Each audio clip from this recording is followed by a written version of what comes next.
Okay.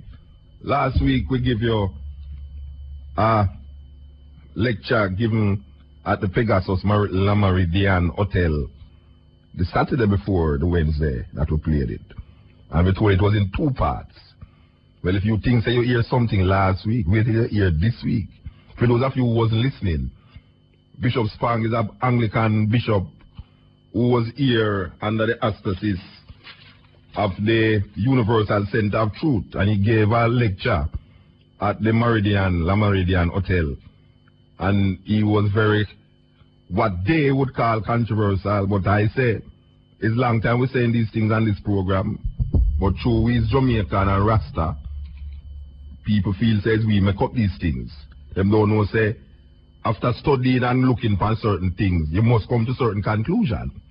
And no matter if you go to university, up there, or you're there in the ghetto down here, if you really analyze openly and open your mind, will be discussed by Mutabaruka pertaining to that. So definitely stay tuned, my people. Definitely drop a like and subscribe.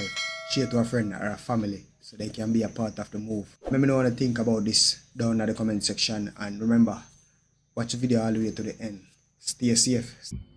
You will realize that a lot of things in the Bible that people hold fast to is illusion and fantasy and folktale.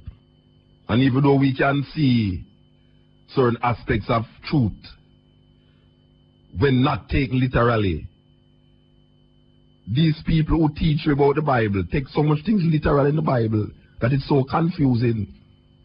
Because when a man wants to make you know that snake was talking and there is an ark, a 500-foot boat that will appear of every animal in the ark for 1 year with one window and one door that never open, and you're supposed to believe these things. When a man tells you say a man open him hand and part the Red Sea, all of these things, when you hear these things and you start to take it literally, you start to get confused. And then you get dogmatic without even analyzing things for yourself. Well, this program is all about questioning and answering. And not to say doctor, Bishop Spong is one of them man where, and I must say it's a white man too, because Jamaican people don't love to listen to them own. They want to hear people come from foreign and talk to them. Well, Bishop Spong came and he did this lecture, so we're going to give you part 2. And this is very in keeping with what is going to take place 2 weeks from now, which is the Christmas story. So he will be elaborating on the Christmas story. So, we want you to put your tape on cock, because, yes, we love here when a bishop talk these ways. We know so he's not alone in our thinking. I wonder how, I know Reverend Chisholm was there too, you know. Reverend Chisholm, I never see my brother Ian Boy in a long time. I don't hear from him as a matter of fact, you know. A long time I don't hear from Mr. Boyd. I met a man in the airport the other day and him said, boy, Muta, your name come up in a church. See him like Jesus. That's serious thing. Cut it at IRFM. As we say, put your tape on cock. You don't want to miss this part 2 of Jai Spong's speech that he gave at the Meridian Hotel. Before we bring him to you, we're going to bring him now. We want to show you something. I'll tell you something. You know, a lot of the stories in the Bible have its sister or its brother somewhere else in some other culture. The story about how creation started. If you look into the Mayan tradition, if you look into the Aboriginal tradition, the Native American tradition, it is similar stories.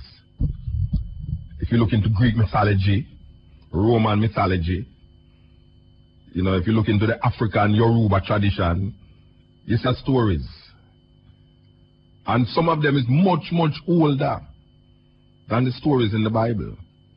A lot of people want you to believe that the ways of the world and the beginning and end of the world is only found in the Bible.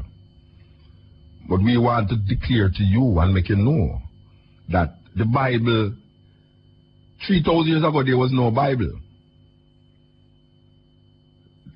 The books of the Bible was written somewhere in like 600 BC. 500 BC. Buddha lived 500 BC. Zoroastrianism was there. You know, a lot of other cultures had developed before the Hebrew culture. The Hebrew culture is just a periphery of different cultures that sprang up in Egypt. We know that. We know that if it wasn't for Egyptian culture, Babylonian culture, and the culture of the Canaanites, you wouldn't have no Hebrew culture. And even the Bible shows you that Moses was an Egyptian, and Moses spent 40 years in Egypt. As a matter of fact, he spent 40 years not only in Egypt, but in the palace of the Pharaoh, studying, learning. At 40 years old, he thought that he was an Egyptian. So there was nothing in his mind about being an Israelite. All of his learning was gotten out of what he learned in the Pharaoh's palace. Until him kill a man and run away. And spend 40 years in the wilderness. Them say, he went amongst a Midianite and married an Ethiopian woman. And spent another 40 years studying these Midianite culture. So Moses never have no thought about any Hebrew culture, because the Hebrews never have no culture. They were supposed to be living in Israel, in Egypt. Then we come to him next 40 years of trying to get the so-called children of Israel out of Egypt. And he spent 40 years again wandering in the wilderness with these people who never have nothing.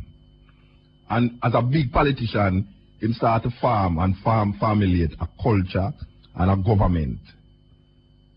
And he gave them this God named Yahweh. Now, Yahweh is one of the early gods. People don't like it when you talk this way, but it's true. Because there were many gods before Yahweh. The gods of the Canaanites, the Babylonians, the Ethiopians, and the Egyptians existed long before anybody heard nothing about Yahweh. But Yahweh and the tradition of these people, who was on the periphery of African culture, became a dominant religion and developed into what we call Judaism, out of this said tribe named Judah. Now, why are we telling you this? We are telling you that most of the stories where you find in the Bible, especially in the Jewish tradition, is found other places. And we want to play a Greek mythological story from a Greek god to show you an example of what we're talking about. This is a story of a Greek god. Why listen to this? Cutting Edge, IRFM. Deucalion often went to the Caucasus Mountains to comfort his suffering father. He could not break the chains that bound him, but while he was there, he could keep away the eagle that tortured Prometheus. Deucalion was a good son, and his father was thankful for his help. Prometheus, who could look into the future, knew that Zeus was planning to flood the earth. He told his son to build an ark and board it with Pyrrha, his virtuous wife. Deucalion did as his father told him. He built a sturdy ark, and when Zeus let loose all the winds and opened wide the floodgates of the sky, he went aboard with Pyrrha. For 9 days and 9 nights it rained, until the whole earth was flooded. Nothing but the highest mountain peaks remained above the water, and all mortals were drowned. Only Deucalion and Pyrrha were saved.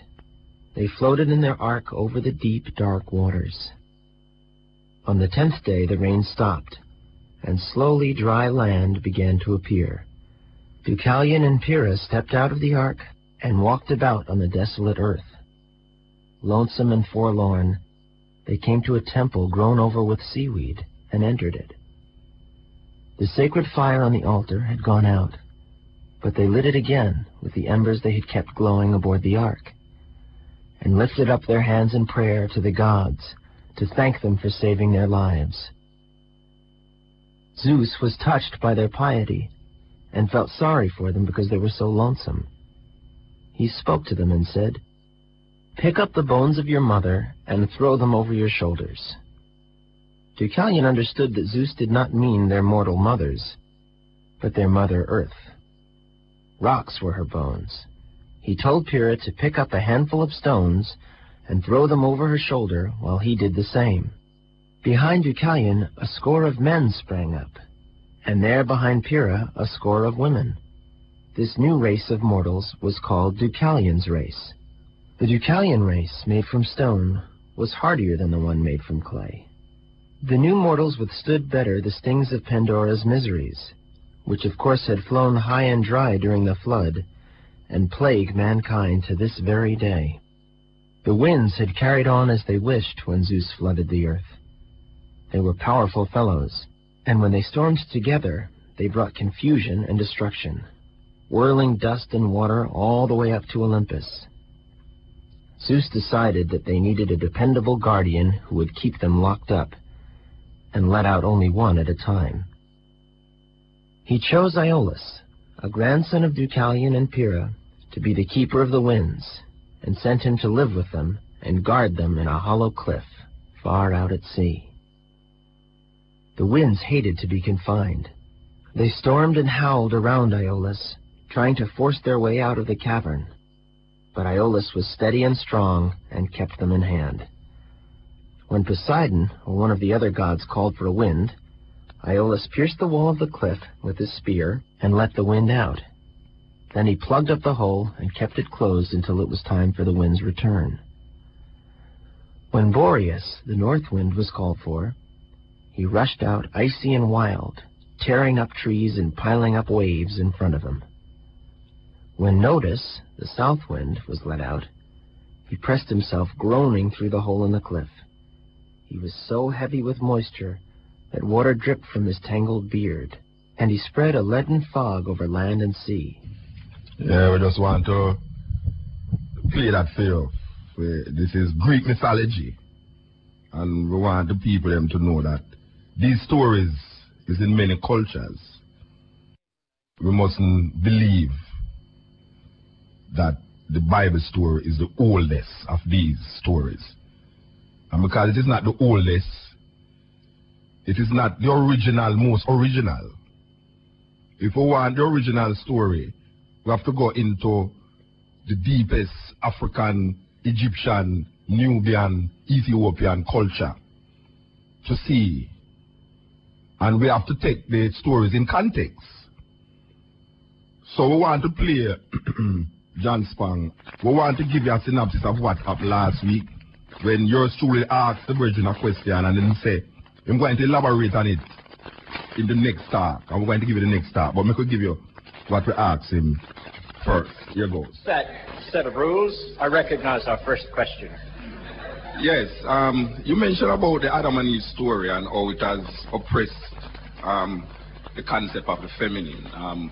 Wouldn't you say that in the need to revive that feminine quality, the Christians has also made a blunder in recognizing a virgin birth? I am seeing that the virgin birth is a next aspect of the degrading of the woman and the feminine quality. I think you're right. But I'd like not to address that question until the second session, because that's exactly what I'm going to talk about in the second session.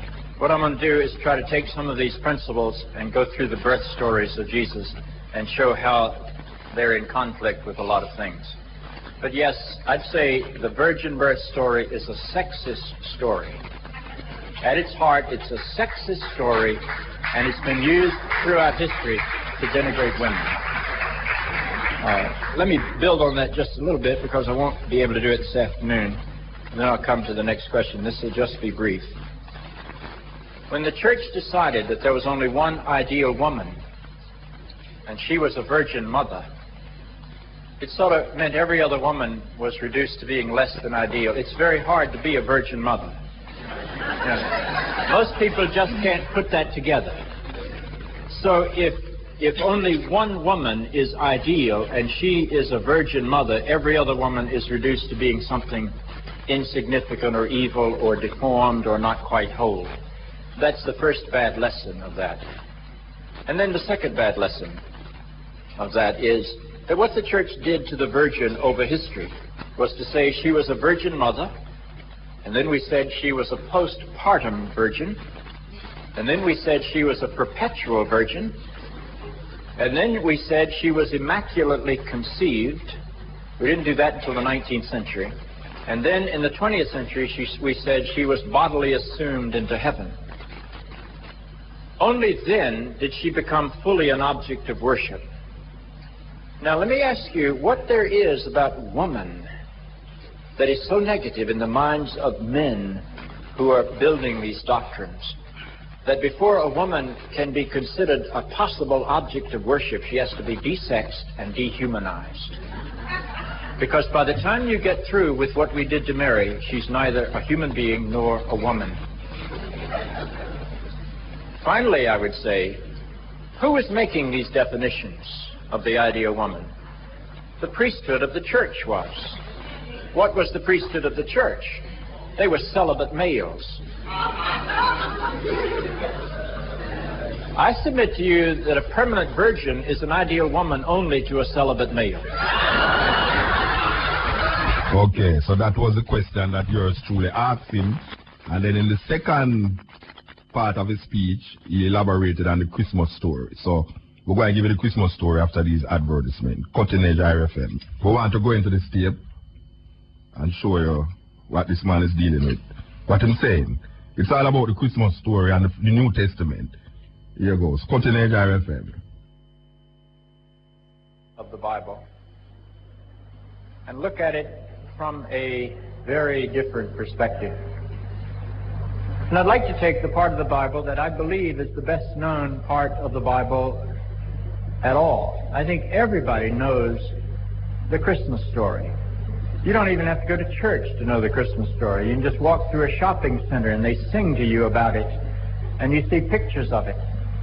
And so the images of a manger and stars and wise men and shepherds and angels and Mary and Joseph are etched in our memories. Most of us have been in Christmas pageants. Most of us have played Mary or Joseph, or at least a shepherd or an angel at some point in our lives. And so we think we know these stories very, very well. But you'd be surprised at how much we do not know about these stories. Let me ask you a couple of questions just to test the level of knowledge. How did Mary and Joseph journey from Nazareth down to Bethlehem for the taxation? How did they travel? On a donkey. How did the wise men travel? On camels. On camels. Where in Bethlehem was Jesus actually born? In what sort of structure?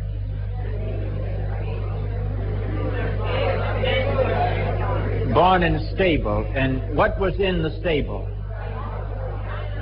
All sorts of animals. Well, that's very good, except none of that's in the Bible. Let me ask you to go home today and to read Matthew 1 and 2 and Luke 1 and 2. That's the birth story. And you'll find some interesting things.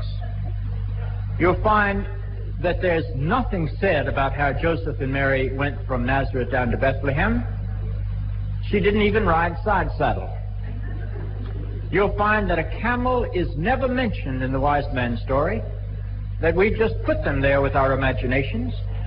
You'll find that there is no stable in Luke's gospel, and there are obviously no animals because there's no stable. That's all put into that story by our creativity over the centuries. There's one thing in Luke's story, and that's a manger, which is a feeding trough. And around that feeding trough, our imaginations created a stable and populated it with animals. So the first thing we need to recognize is that we might not know those stories as well as we think we do, because what we know is the pageants that we have acted out.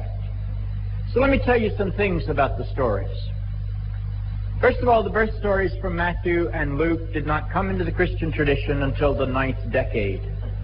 They make their initial appearance in Matthew's Gospel, and Matthew's Gospel is written between 80 and 85. And they're also present in Luke's Gospel, and Luke's Gospel I would date between 88 and 92.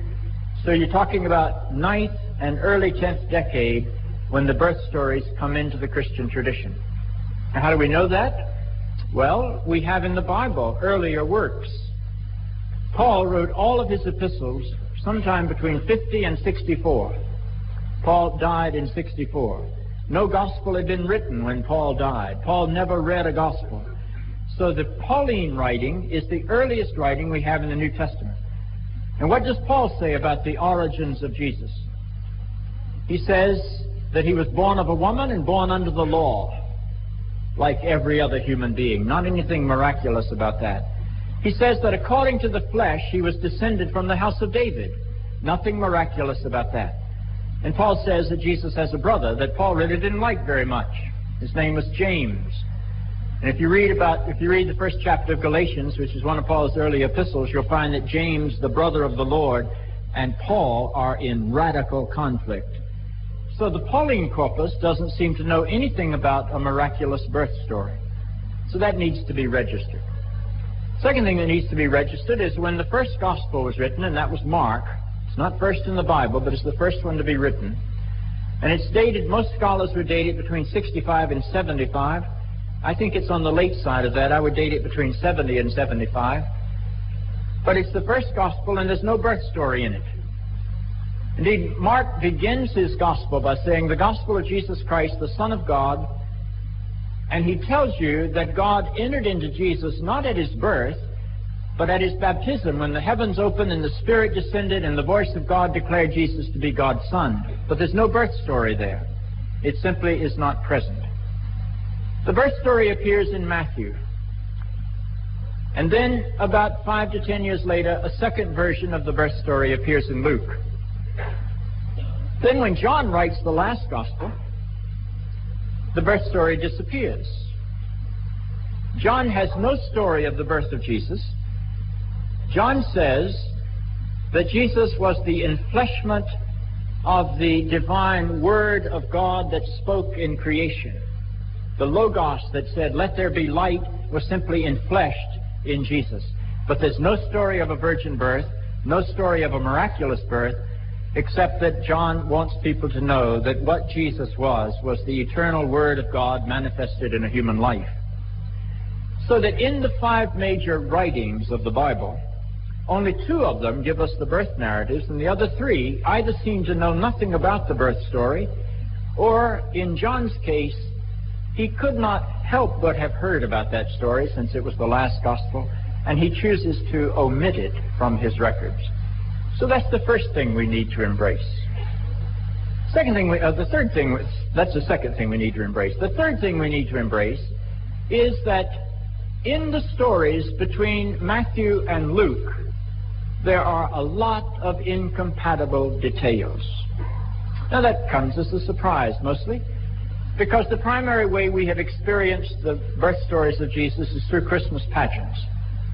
And in our Christmas pageants, what we normally do is that we follow Luke's storyline until the shepherds visit, and then we add Matthew's wise men as the final scene to the story. But that's to be biblically illiterate. But that doesn't stop us from doing these pageants this way every year. Matthew's story of Jesus' birth and Luke's story of Jesus' birth have a lot of interesting things that separate them. Let me articulate them. In Matthew's story, Mary and Joseph live in a house in Bethlehem, over which a star can shine, into which wise men can come. Matthew then has a problem because everybody knows Jesus was called the Nazarene or the Galilean, so Matthew has got to have a tradition that says at some point he moved away from Bethlehem, his home, and went back to Nazareth and to Galilee. And so we have the story of Herod's brother comes to the throne, and Joseph is warned to take Jesus up into Galilee. Luke believes that the Holy Family lives in Nazareth, already in Galilee, but Luke knows that the tradition is that Jesus is going to be the Messiah, the son of David, and the proper birthplace for the Messiah is down in Bethlehem. So Luke has to develop a story that gets Jesus out of Nazareth and down to Bethlehem, so that the Christ can be born in the proper place. So that you've got this interesting story where Matthew thinks they live in Bethlehem and has to have a story to get them back to Nazareth, and Luke believes they live in Nazareth and so has to develop a story that gets them down to Bethlehem. That's not the only problem. Both Matthew and Luke say that Jesus was born when Herod was the king. We know from secular records that Herod died in 4 BC.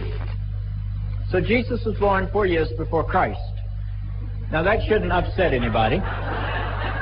That shouldn't upset anybody because they didn't divide the calendar into AD and BC until well into the Christian era. And they didn't have good records, and they came pretty close. But most scholars believe that Jesus was born somewhere between 4 and 8 BC. So Herod is the king. He died in 4 BC. But Luke says that Jesus was born when Quirinius was governor of Syria because it was Quirinius that ordered this special taxation. We know from secular records that Quirinius didn't become the governor of Syria until the year 6 to 7 AD. Jesus would have been 10 years old by that time. So you put the dating together and they clearly don't have it straight. Something's wrong. There's some other problems. There is no record in any historic source of a government that ever required people to go back to the place of their origin to be enrolled in a taxation. And yet that's the basis upon which Luke tells his story. There's also no evidence anywhere that a woman ever had to go do that because women didn't pay taxes. Women were property upon which tax was paid. So the idea that Joseph would take Mary, the Bible describing her as being great with child, and that means at least 8 months pregnant, it seems to me, all the way from Nazareth down to Bethlehem is almost unthinkable when you recognize that there was 94 miles between Nazareth and Bethlehem. What man in his right mind will take an 8 to 9 months pregnant woman on a 94-mile donkey ride? You begin to raise questions about the historicity of these narratives. Now, that's not the only place where there's a problem.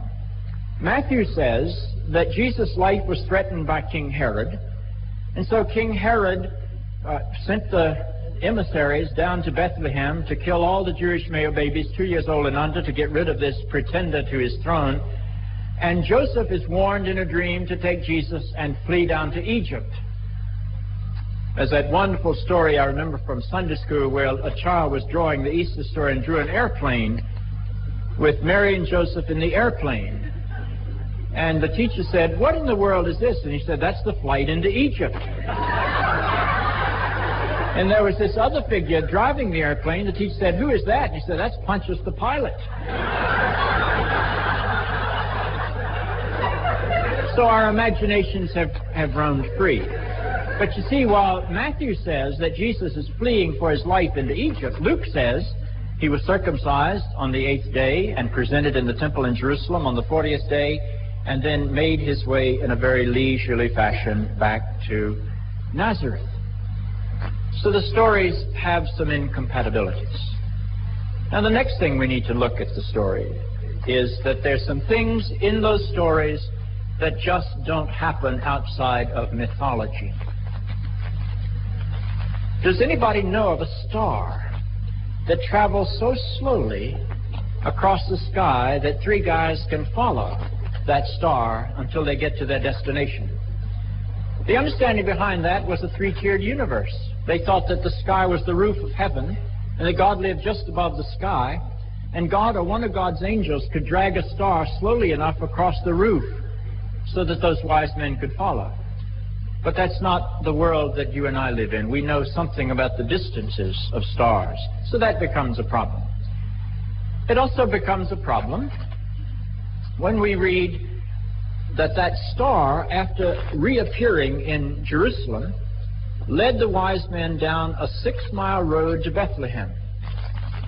You need to understand that Bethlehem was a tiny little city of maybe 300 people, and that the road that connected Jerusalem to Bethlehem was not your Highway 2000. It was a dirt track. So that story says this star led these 3 guys down this dirt track for 6 miles. And then it shined over one particular house in Bethlehem. Now, the story says that these three wise men went down. It doesn't say they were riding on camels, but we always put them on camels. They went down to that home, and they went into that home, and they presented gifts of gold and frankincense and myrrh, with the star shining on that house. And the next day, when the wise men don't go back to Herod, Herod decides he's got to go down to Bethlehem, and in order to make sure he gets rid of this Jesus, he's got to kill all the Jewish male babies 2 years old and under. Well, now, have you ever lived in a town that just had 300 people? Don't you sort of know that in a town of 300 people, everybody knows everything about everybody? Do you suppose that in a little town of 300 people, a light leading three wise men could come trumping down a 6-mile-long road and shine over one particular house, and then nobody could tell Herod the next day which house that was? That just doesn't happen in the world I live in. The wise men say that what they are doing is looking for the birth of a king. But Matthew's gospel tells us that Jesus' father was a carpenter. How many people set out on camel or on donkey or on foot to follow a star to be led to the place where a king is born, only to discover that that king is the son of a carpenter? The story is beautiful and it's romantic, but it doesn't add up literally. Now, there's some other things. In Luke's version of the story, where he has Zechariah and Elizabeth, the parents of John the Baptist, who are described as very elderly, the text says past the time of women, which is an interesting way to talk about menopause. Past the time of women, but nonetheless, Elizabeth gets pregnant with John the Baptist. And then 6 months later, says the story, Mary gets pregnant with Jesus. And Mary goes down into the hill country of Judah to visit her kinswoman. Doesn't say what the kin is. It was Wycliffe, an English scholar, that decided John the Baptist and Jesus were first cousins, but he decided that in the 14th century. Now, that idea hadn't been abroad, but that's what people say. They were cousins.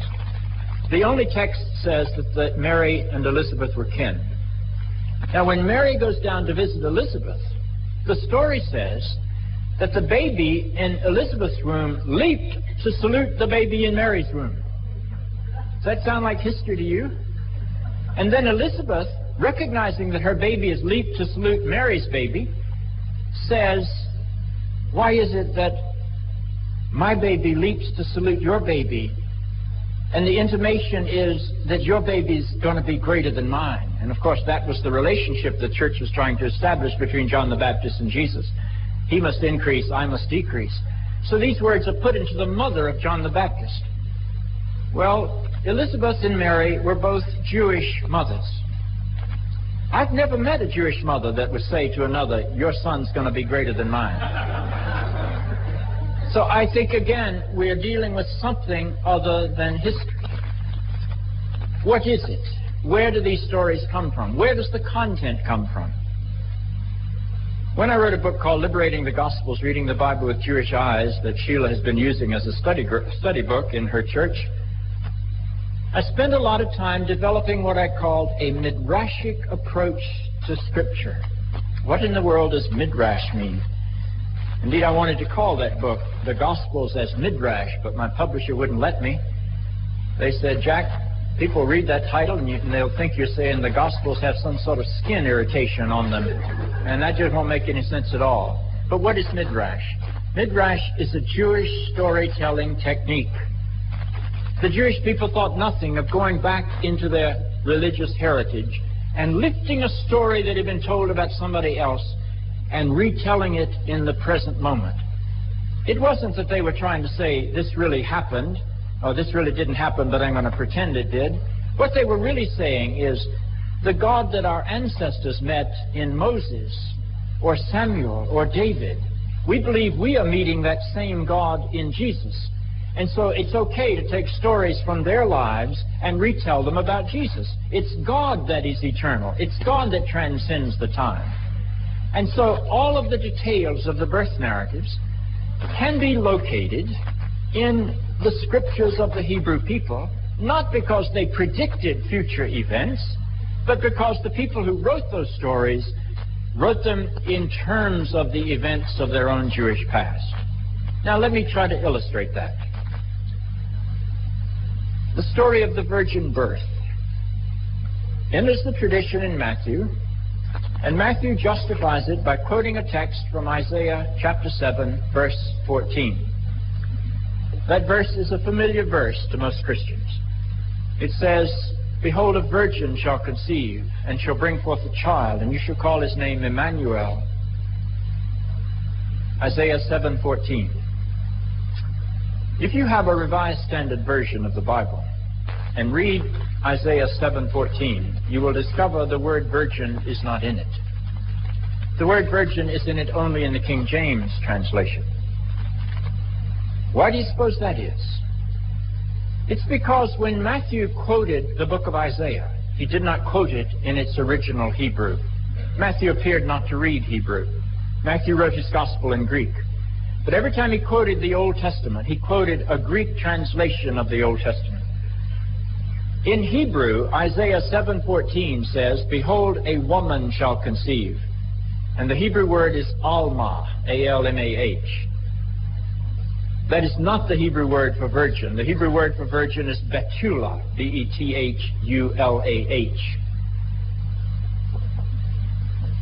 When that verse was translated into Greek, when the Hebrew scriptures were translated into Greek, they translated the Hebrew word alma, which means a woman, with the Greek word parthenos, which does have within it the connotation of a virgin.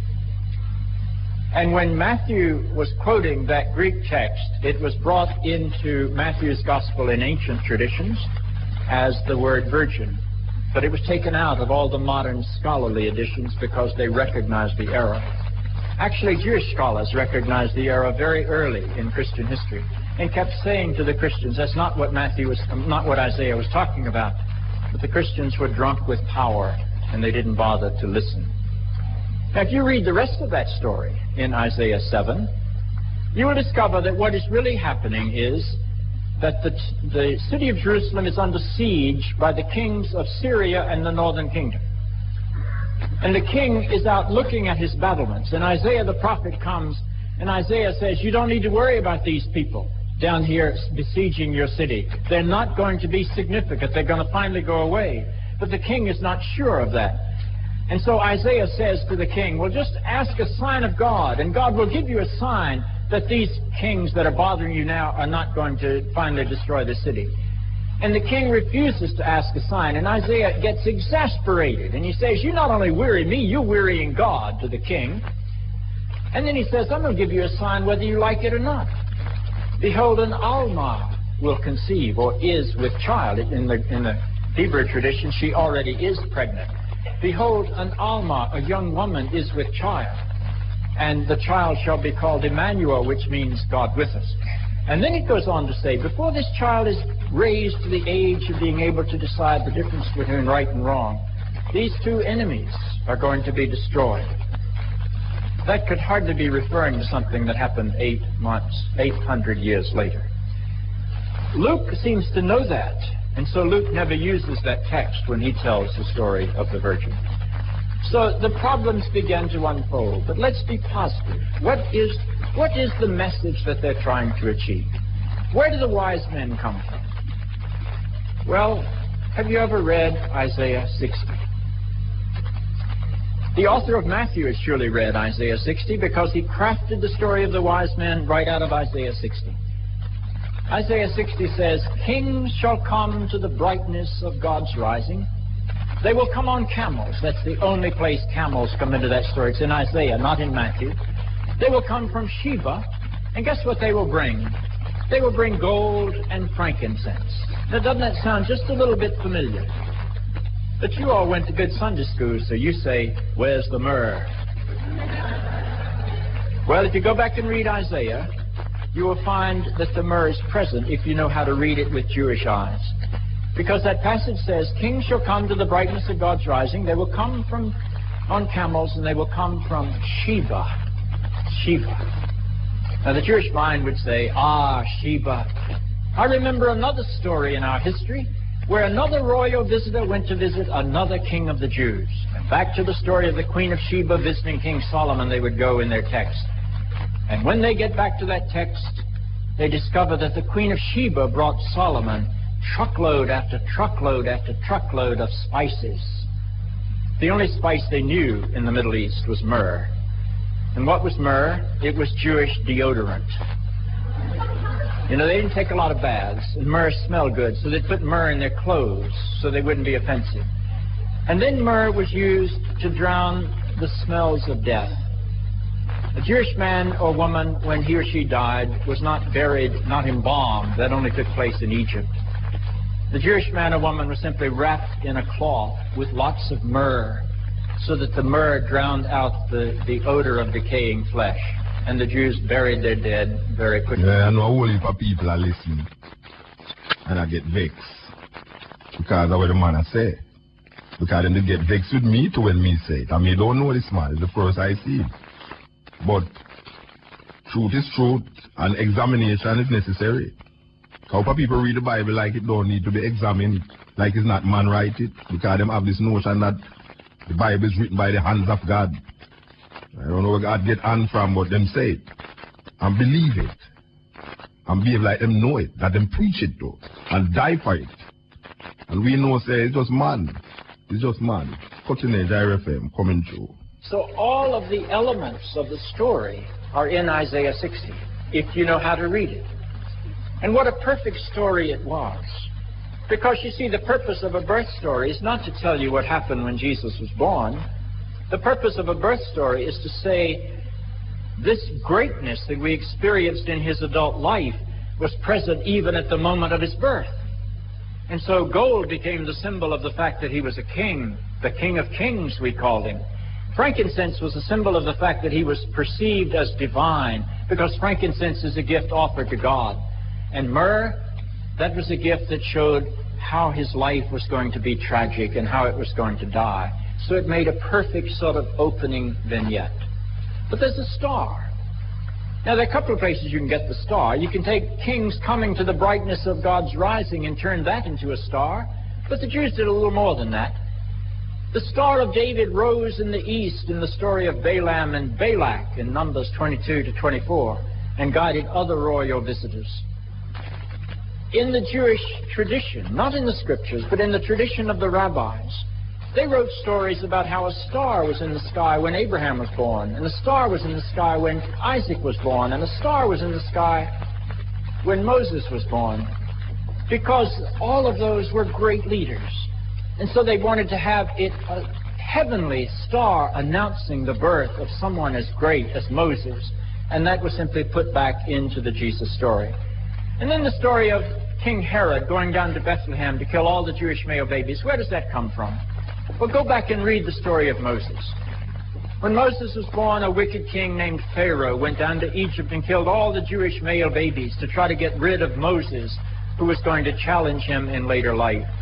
So Matthew takes that Moses story and he retells it about Jesus of Nazareth in order for his Jewish readers to know that I'm going to tell you about a person who is a new and greater Moses. That's the story that's being unfolded in this midrashic storytelling fashion. It's a very different way to read the scriptures. Now, let me move on with Matthew for just a moment, because in the chapters of Matthew, 1st and 2nd, Joseph is introduced for the first time. Joseph is the earthly father of Jesus in this drama. He doesn't appear in any gospel before Matthew, which is, of course, only Mark. He just isn't there. But Joseph never appears in any gospel at all after the birth story. He disappears. People wonder, whatever happened to Joseph? He just is gone.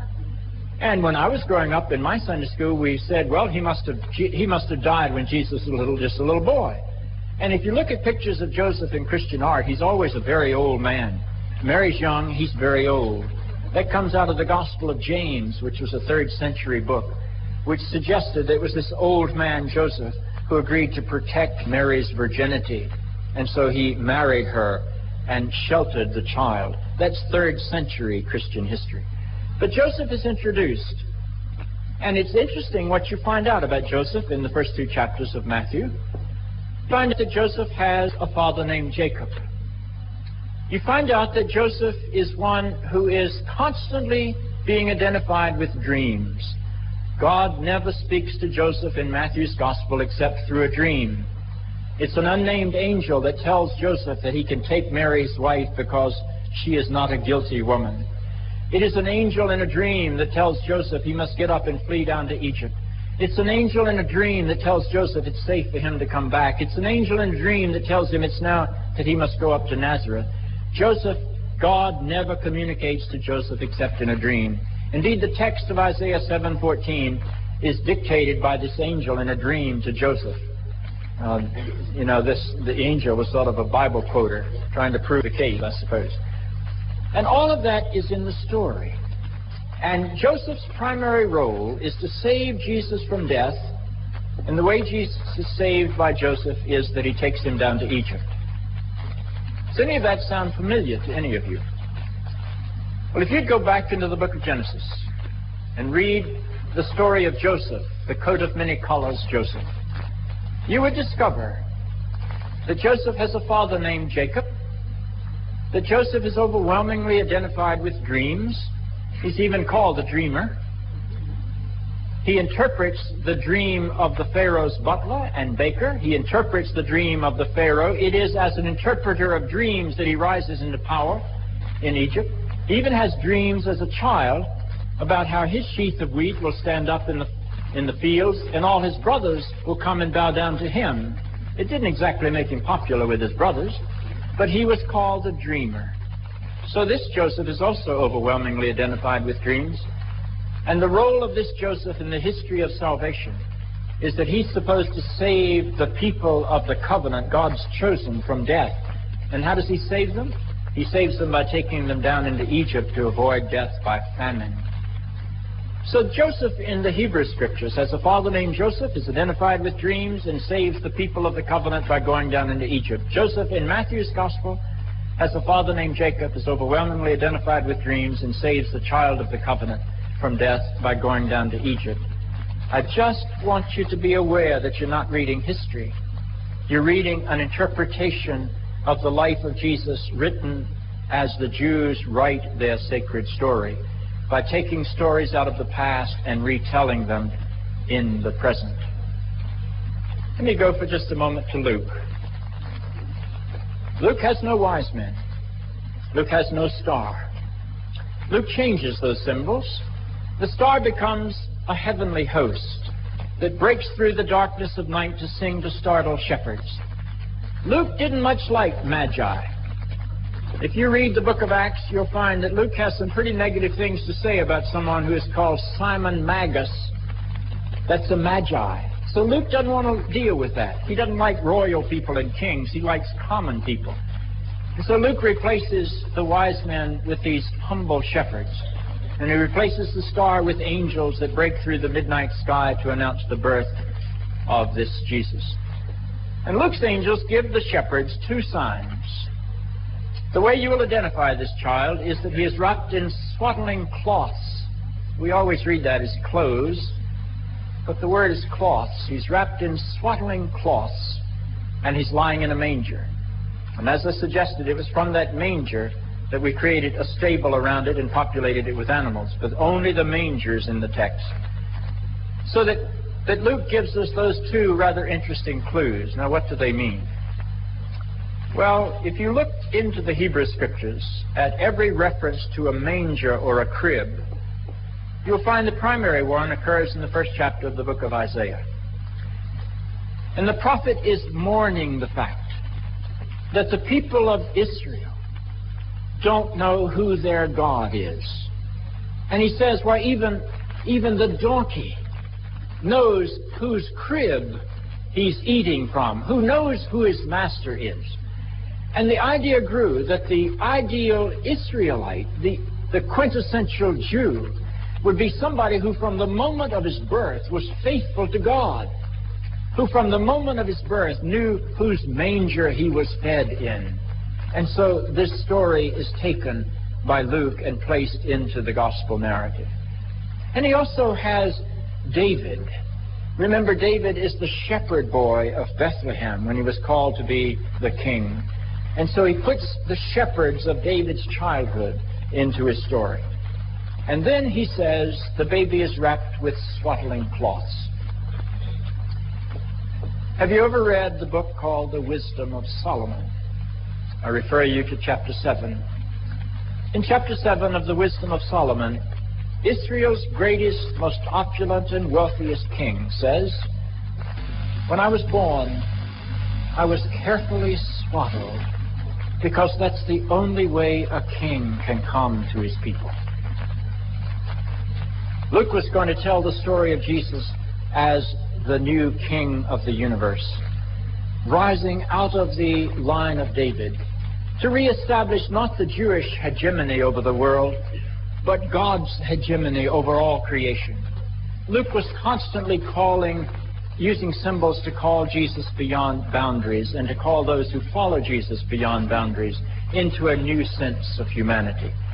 And so he puts him in the clothing of Israel's most opulent king, because that's the only way a king can come to his people.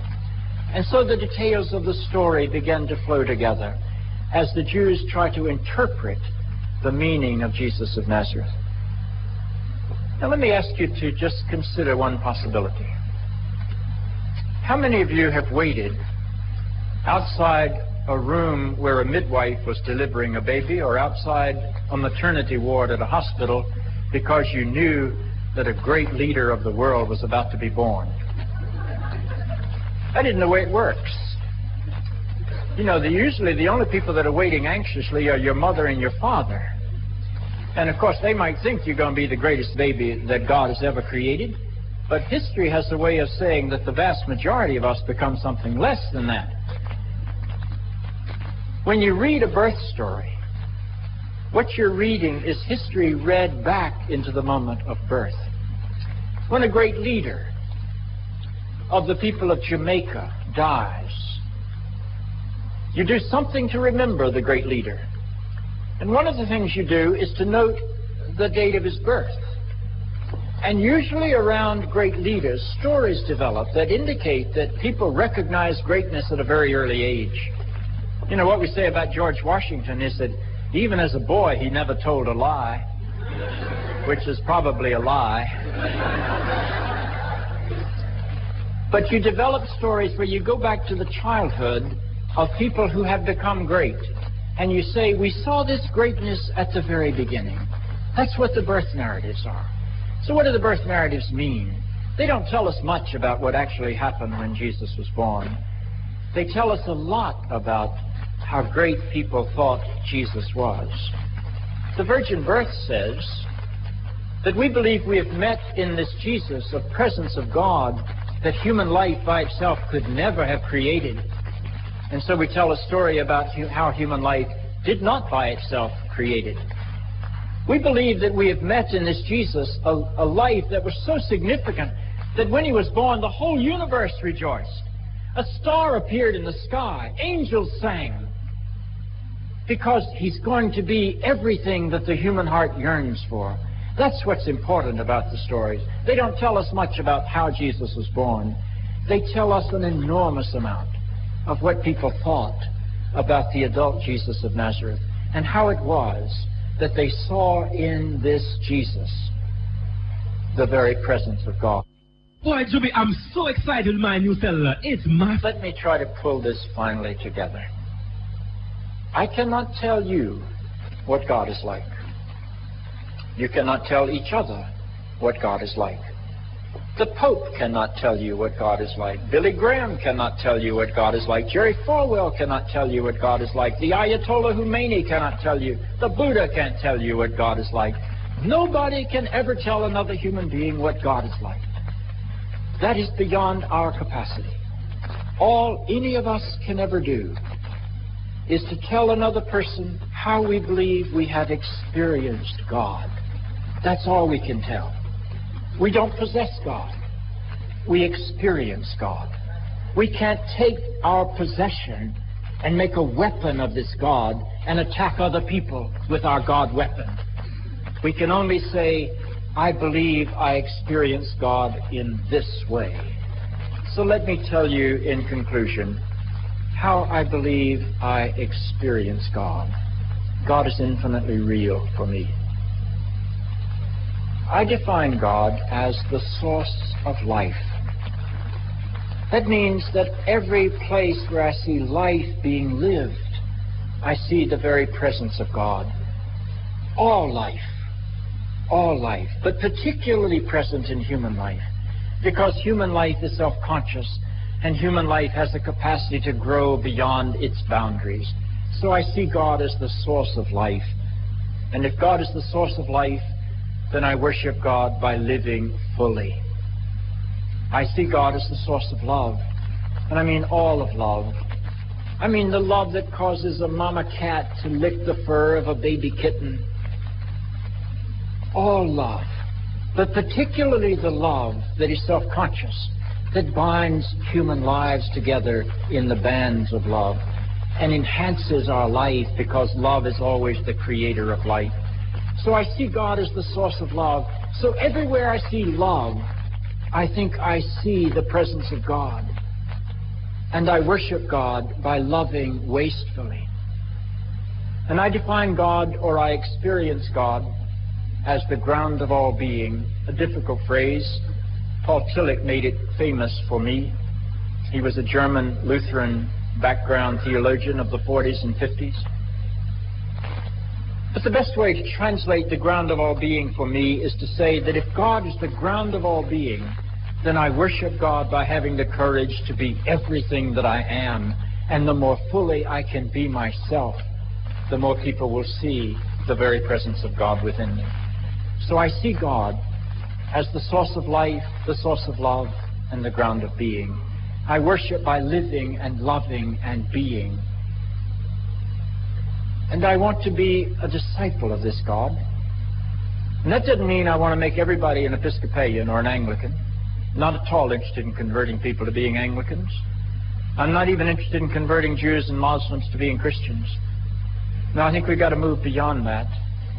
But I do believe that I have a responsibility. And my responsibility as a disciple of this God is to live my life in such a way that I can build a world, or help to build a world, or encourage others to help to build a world where every other human being has a better chance to live and to love and to be. And why am I a Christian? Because when I look at the life of Jesus of Nazareth, I see a life so fully alive that I believe I see the very source of life in him. I see a love so totally and so wastefully given that I believe I see the source of love in him.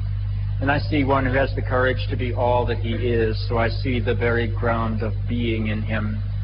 So I walk with this Jesus into the life of this world, trying to bring life to people, trying to bring love to people, trying to help people become all that they are.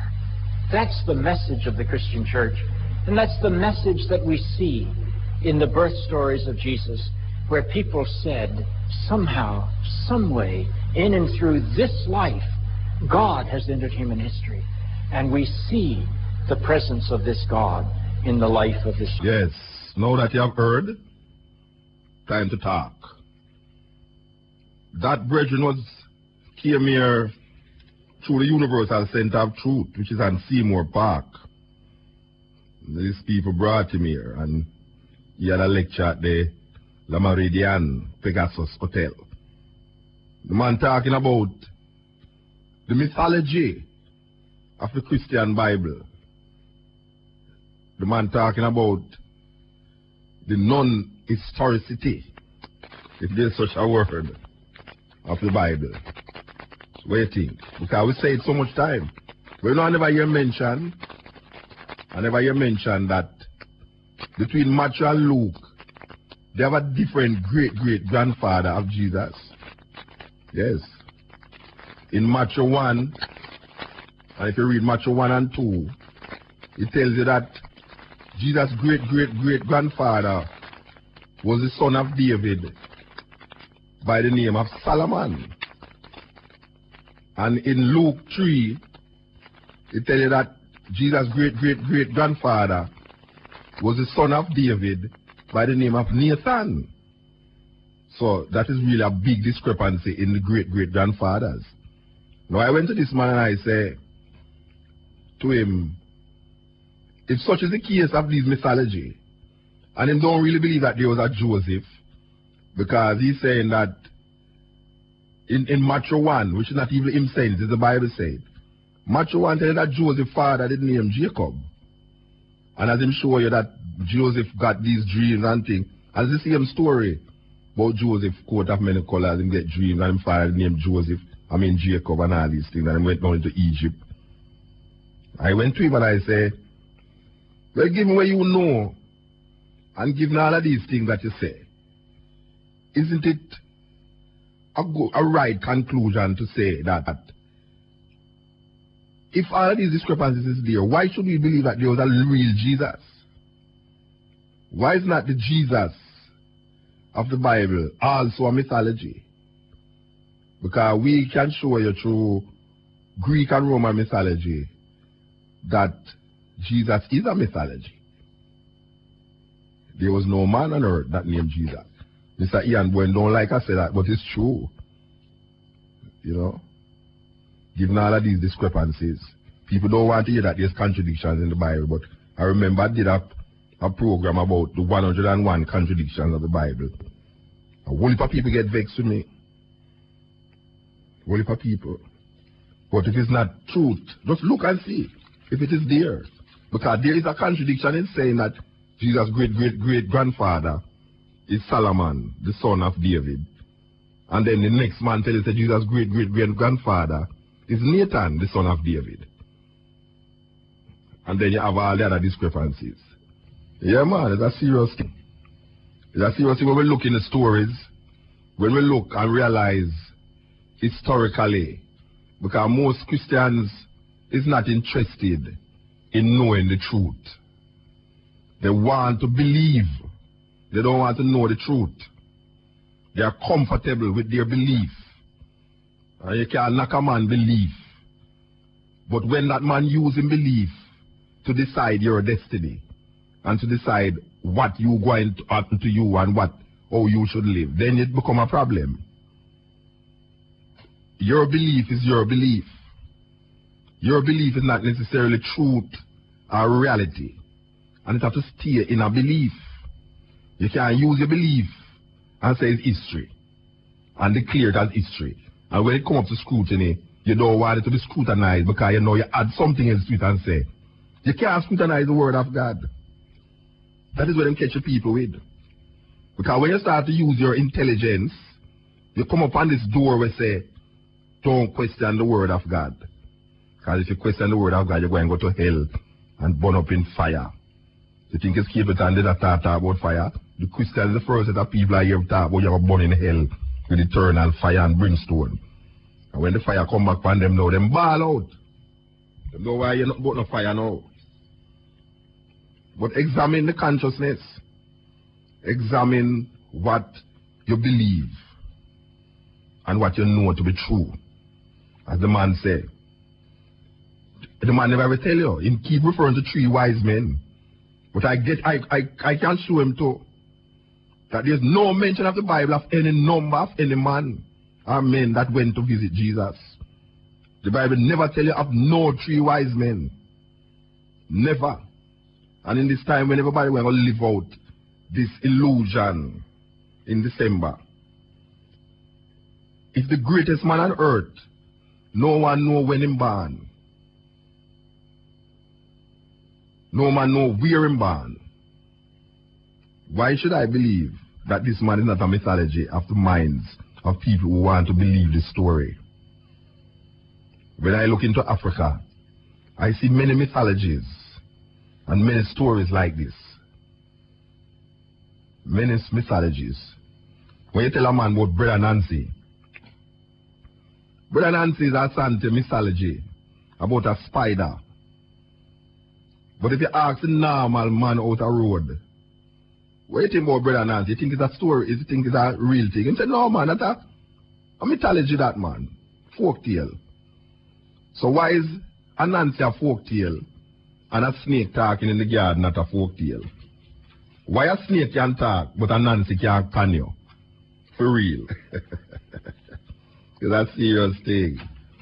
How come an African snake, African Nancy, spider, I should say, put it into perspective. Why is it that an African spider is a folktale, but a Hebrew snake that talking is a reality? Put that into perspective for me personally. Because a Christian will live life on the block to tell you that this thing is real, a snake is a talk. Let me put him life on the block. Why is the Asante stool in Ghana, the golden stool that represents the power and the might of the nation that came down out of heaven? Why is this a mythology, an African mythology? And the ark that people say is supposed to be in Ethiopia, where that evil Haile Selassie has ever seen, according to the history. Why is it that this is not a mythology? That anywhere the ark is represent the presence of God. So the Israelites walk up and down with this little box, claiming that this is representation of God.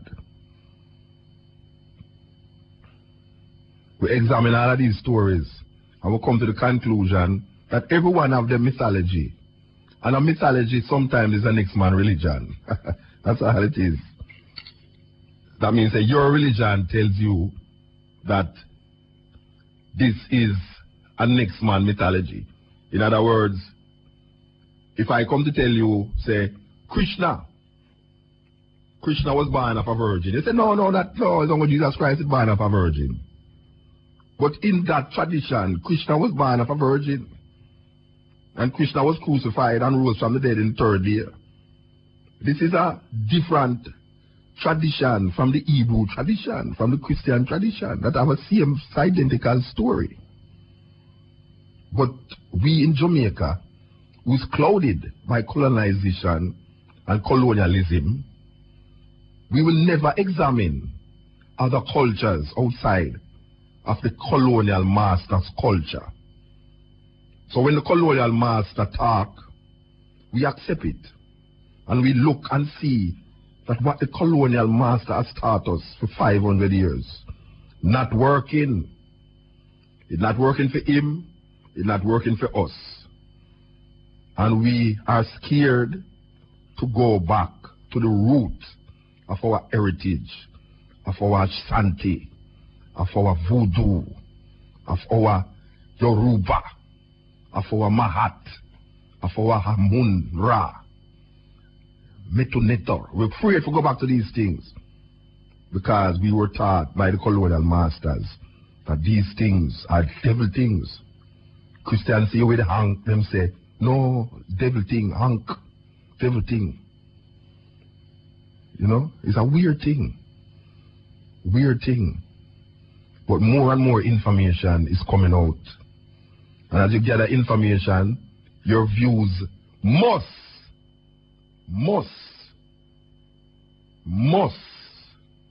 fit with the information. Because the information is only there to present to you the reality of things that you hold fast to in faith. Because faith is the absence of truth. Faith is the absence of reality. Faith is something that you believe and hope for. Because faith, according to Paul, faith is the substance of things hoped for and the evidence of things not seen. So we hope and we have faith. But when we get the information, that is why superstition prevails all over the place amongst illiterate people. Because they hold on upon superstitious beliefs that has no semblance of truth and reality in it. I was talking to a sister today and I tell her, I say, Most one who used to believe in these stories, if them sit down in the house late one night and hear something on the mouse top, them not think say somebody there on the mouse top or somebody drop, them think say a ghost or a duppy. That is how them mind carry them. If them hear something outside, them not think say somebody. Them think say something. That is the craziness of what we call not examining things when information is presented to you. And it's only a foolish man, only the fool, after getting this information and seeing that this information is reality, still hold on upon a faith. Faith is head or tail, you know. Anyone can come. Your faith don't almost wrong. We not say your faith wrong. We just say that if evidence can show that your faith is not a real situation, why you holding on that faith? Because we see enough Rasta get caught in that same Christian mindset too. Yes, enough Rasta. Because him have so much belief in Haile Selassie, some impossibilities, and then try to make Haile Selassie become like a Jesus in a him sight. So him attribute so much craziness. Why you know Haile Selassie just disappear and these things is illusion. It's like him a re-brainwash himself, getting out of the Christian mindset and re-brainwashing himself again in a new Christian mindset about Haile Selassie. When we know that Haile Selassie is real. The faith is important because every man must have faith. Every man must have faith. You can't live without faith because you have to work in faith. You cannot work because your faith is the hope of the thing that you're working for. You understand? But you work. That's why your faith becomes real. And you examine your faith and match it with reality. And you find, say, the reality must be more real than your faith.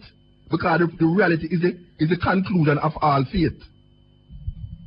Your reality is the conclusion of all faith. So one great master say, follow the man who search for God, but hide from the man who say him find him. This is a cutting edge on RFM. Yes. Yes? Muta. Yes. And I realized that the man that made the speech a while ago, him not really put it in the, we don't call it the African historic perspective. No, he's a white man. You understand? He's a white man, you know. He I realize that. He is a Christian, you know. He is a bishop, Anglican bishop. He's not a man who don't believe in the Bible that talk, you know. Okay. He's a bishop, he's an Anglican bishop who's speaking. But he was just trying to show you, say, if you take the Bible literal, you're going to get into confusion. You have to see it, not from a fundamentalist point of view, but from allegory, from a mythological point of view, examining the myth, examining the metaphors, and see how you can adapt it to your life. Rather than just saying, boy, right now, yes, a woman who never have sex and pick me. You know that don't make sense, but you still accept it because it's in a little book named the Bible. You see, if you run the other cassette now. Which other cassette? The one, the Black Biblical Facts, A Life and Times of Jesus Christ. Yes. By Barashango. Okay. The more in-depth. We play that already. We play that already. You understand? We play that a minute. We play Barashango a minute. I don't think you can play that too many times. I can't to the level of brainwashing that, our people have gone under. This is what a lot of people, they might not hear it the first time. Yeah. But that's a very powerful message, Barashango. I think he has and he referred to you to books that's written by all these white people. You can get things of course, like of the course. Jesus scroll and all them. Well, the reason why I play this, brother, you know, because I realize that Jamaican people have this feeling that if the thing come from foreign and it's white, it is more valid. That is the only reason why I play it. Because we may believe that when I analyze the whole thing, I recognize that the whole Christianity thing is an opium that make you feel good, produce anything. It's a feel-good thing, of course. Yes, this Thursday, the 13th, at so-called December 2001. Yes, 13th, yes. So, yeah, man, from first week, listening to the and showing this thing, because so many of our people, because for years, the muta, Dr. Joseph Ben Yochanan, Tony Martin, many conscious Africans have been talking about these things, not for months, for many, many years. And yet, because of the whitewashing, many of our people inside and outside of Jamaica as Africans don't believe. They only believe when a white person tells them. And which is why it was so important for the unconscious ones to hear a white person say. Yeah, because I remember that book in the 1960s where we used to read by H. Rock Brown, Die Nigga Die. He said, that time it was banned, you know. He said, the problem with Negroes, those are the unconscious Africans, is that their credibility gap. They only believe something when a white person tells them. And it is so sad. Still no. And you see that point that they made about faith and reality. So true, because while we must have faith, and Marcus Garvey talk about that also, and so on, faith is no substitute for the truth. And from the moment you know something is true, the faith has become null and void. Exactly. But your faith is working towards reality. Exactly. So when you reach the reality, hope far. As you say. That's why there's a saying now, say, if you meet Buddha on the way, kill him. Meaning, say, boy, right now you find reality. What is the purpose of believing in the thing again? Exactly. You know it now. Why you believe in it again? Unless you want to delude yourself forever and ever. Well, that is where black people, you know. Exactly. Black people have serious delusion about religion and politics. And you know what is so sad? The most important thing in Marcus Garvey's whole doctrine of self-reliance is that key factor that some people wonder why Mutabaruka a lot of times on your program you deal with the religious or the spiritual aspect and so on.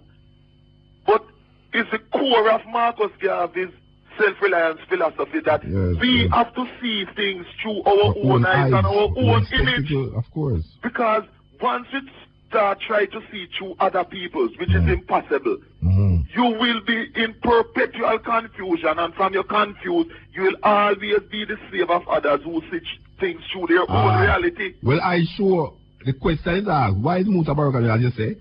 And I am saying to them that religion is the basis of our everything. Impoverishedness. Yes.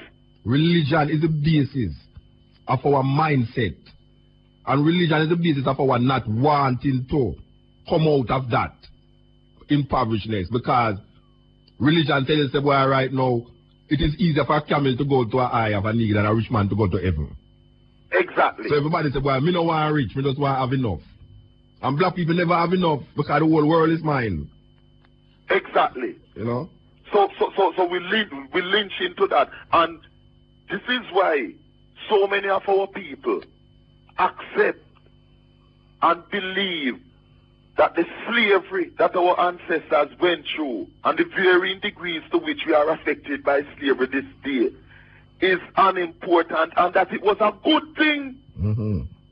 Which is why I have been making notes, Muta, and listeners, because I'll be writing an article about Wilmot Perkins and the slavery question. Because it's not a new thing. You remember in the 1970s, the movie named Roots, which me know there in one many other things. He wrote an article in the 1970s, it was about 1977, I have them thing in my archives, attacking the movie Roots, saying, why is it that we keep talking about slavery and like it was a good thing, you know, the so-called beneficial thing when I talk about. From them time they have been saying it. And I wrote in response, and he was even saying, oh, the Japanese don't deal with that. And I wrote a letter to the editor. In fact, I wrote it as an article, but Hector Winter put it as a letter to the editor rather than an article, saying that the Japanese did not, no other race of people went through what we went through, but whose territory was conquered and the kind of Holocaust that we went through, etc., and so on. And I never hear Mortimer respond, because you know, anytime you catch him run away and thing. And but the important thing is that we as conscious Africans, muta, we cannot stop doing things like what you are doing here. So advance and uplift the people, never. Yes, because Never. anyhow, we as conscious Africans stop doing this. Then we give up hope and condemn our people to perpetual slavery and ignorance. Because what is so sad when I listen to a lot of the radio programs in Jamaica, specifically right now, is how so many of our people is simply the brainwashing, the miseducation, why they hate themselves as African people. Of course. Because deep down, when I examine... I have married up on the radio, I tell people, say, it is a good thing that we come here as slave. Which is what Muti do, exactly. And believe you me. And that him do? Yes. If I tell people, say, it's a good thing, why people bring us slave? As well as they are African sling pan tree. Yes, and hear the lies when tell too. Because this is why, as your program and other conscious Africans who do lectures and write books and so do, sure, is that people like Muti Perkins and so on do not know the truth about African history, you know. No. What them know about African history is what the white racist liars tell him, you know. But I want to say, I never hear him quote an African writer yet. Never! Because as far as he's concerned, there is no civilized... No intellectual... No African intellect, That the only thing that any African can hope to be is to be an imitation of a Caucasian. Or to be an assistant white man. The only thing that we must be is to imitate white people. He has no confidence in himself as an African, and he's consumed, like many others, with self-hatred of the fact that the Creator created him, Muti, as an African. And I believe this is why he's an atheist. He says that all the while, you know. He's an atheist, you know. And he only judges things in terms of material. You know, progress civilization to him is strictly making machines. That is progress. Industrialization. Exactly. And globalization. And globalization, as we know, is just another word for European imperialism. White supremacy. White racist supremacy. Of course. White racist supremacy. And you know the Joe Muta, as we know, him always refer to UWI Mona as the intellectual ghetto. But who created the intellectual ghetto but same English slave masters and colonialists? And the biggest intellectual, racist, dishonest, intellectual ghettos in the world are Oxford and Cambridge. Yes. Dewey Mona never come by itself. And the English who create Cambridge and Oxford University were in view as the apex of learning. And them create the Rhodes Scholarship. Original. And them create the Rhodes Scholarship. Who was Cecil Rhodes? Yeah, exactly. Who was Cecil Rhodes? Yes, because I hear him knocking Ronnie Tweed saying, oh, Ronnie Tweed are talking about reparations. What reparations is beg we want beg white people. Well, the Jews them get reparations. Yes.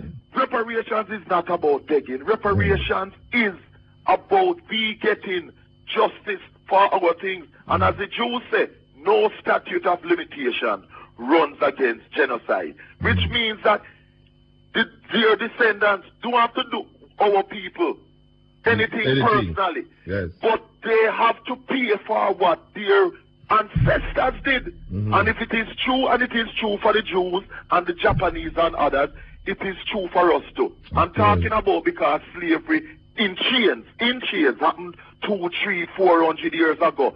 Time is no excuse for the crimes against humanity of our enslavement. Time don't wipe away rape. Rape is rape. Murder is murder. Of course. And the destabilization and the underdevelopment of Africa can be traced to the European conquest of Africa. But directly, you know, check it now. Wilmot Perkins would not want us to read Walter Rodney, who wrote the truthful book. Europe Underdeveloped Africa. You will never hear him mention that book. Well, maybe him don't even know who named Ivan Van Sertima. Maybe him don't even know who named John Henry Clark or Ben Buchanan. But talking even before, guess who him don't even know about? Because him, Sertima and John Henry Clark gets information about them thing there. The Jamaican, the African from Jamaica, J.E. Rogers, he was from Jamaica. Of course. J.E. Rogers. Yeah, the man don't know about them, man. Yeah, you don't know about them, man. The man who was a contemporary of Marcus. You know why? You know why these things happen? Because we have never, even Marcus Garvey, in the 70s and the 60s, when I go to school, and we are talking about Marcus Garvey. At Kingston Technical High School, yeah.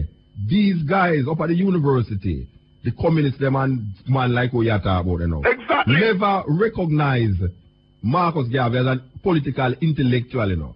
No. To them, Marx was a political intellectual. Marx was the god. Yeah, so when we talk about Marcus Garvey, with Abeng, Marx was the god. Yeah, when we talk about Marcus Garvey, as lip service. Yeah, when we talk about Marcus Garvey, you know, it come like say, well, not about this, you know, no political agenda, political. He's not an intellectual, not intelligent. But where is Marx's intellectual abilities now? Nowhere. Yes. Where is it now? And what these communist guys in the 60s at Mona never used to tell people is that Marx was also a racist. Of course. German Jew. He was very upset when one of his daughters had a sexual relationship with an African from Cuba. Them don't tell you that. When Paul Bogle revolted in the 1860s, 1865, if my memory serves me right, Marx was writing for the white capitalist New York something paper in the state, and he made no mention. Carlos Moore, the African from Cuba, exposes this. No mention to say that this even happened. Because to fit them view, you know, the only way that African people, whether they are capitalists, communists, or whatever, to these Europeans, the only way that African people can advance in life is through them. Yes. We can't think for ourselves as African people. We must have white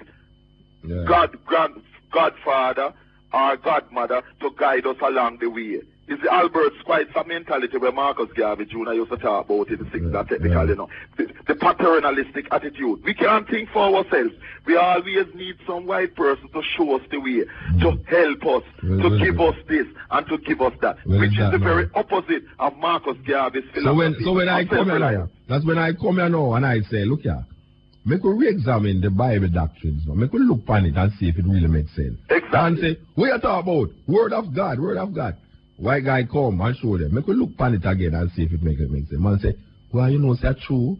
And look how long, look how many tapes, and look how many things that you and others have been saying about that. After tapes. But you see, it's a self-hatred and disrespect for themselves as African people that they have, that they cannot believe when a next African tell them, because they don't believe in themselves. And you can't know something outside of the realms of white indoctrination. From white people don't license it. It's not true. It's not valid. It's a lie. A white person have to come and tell them, say, yes, man, it's good. You know, it come into every area of life, you know. Look on all the appointment of the brother, the Brown, as technical director. You know, some people are fight against it because deep down, they're not coming it open. Them don't believe an African can be qualified to be technical director of Jamaica's football team. If it's a white person, yes.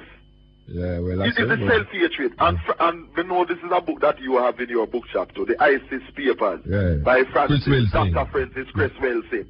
And there's a chapter in it on black fear.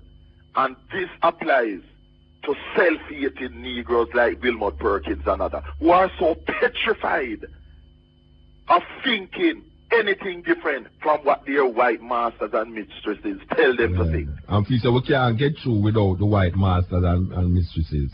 Exactly. And believe, you know, one of the lies I heard it, because I tape and listen to him, you know, one of the lies he said why slavery was beneficial, he said that African sisters who underwent female circumcision were spared that it was better for them to slavery here because they were spared certain so-called West African tribes, not nations, you know, famous tribes. They were spared the ordeal of female circumcision.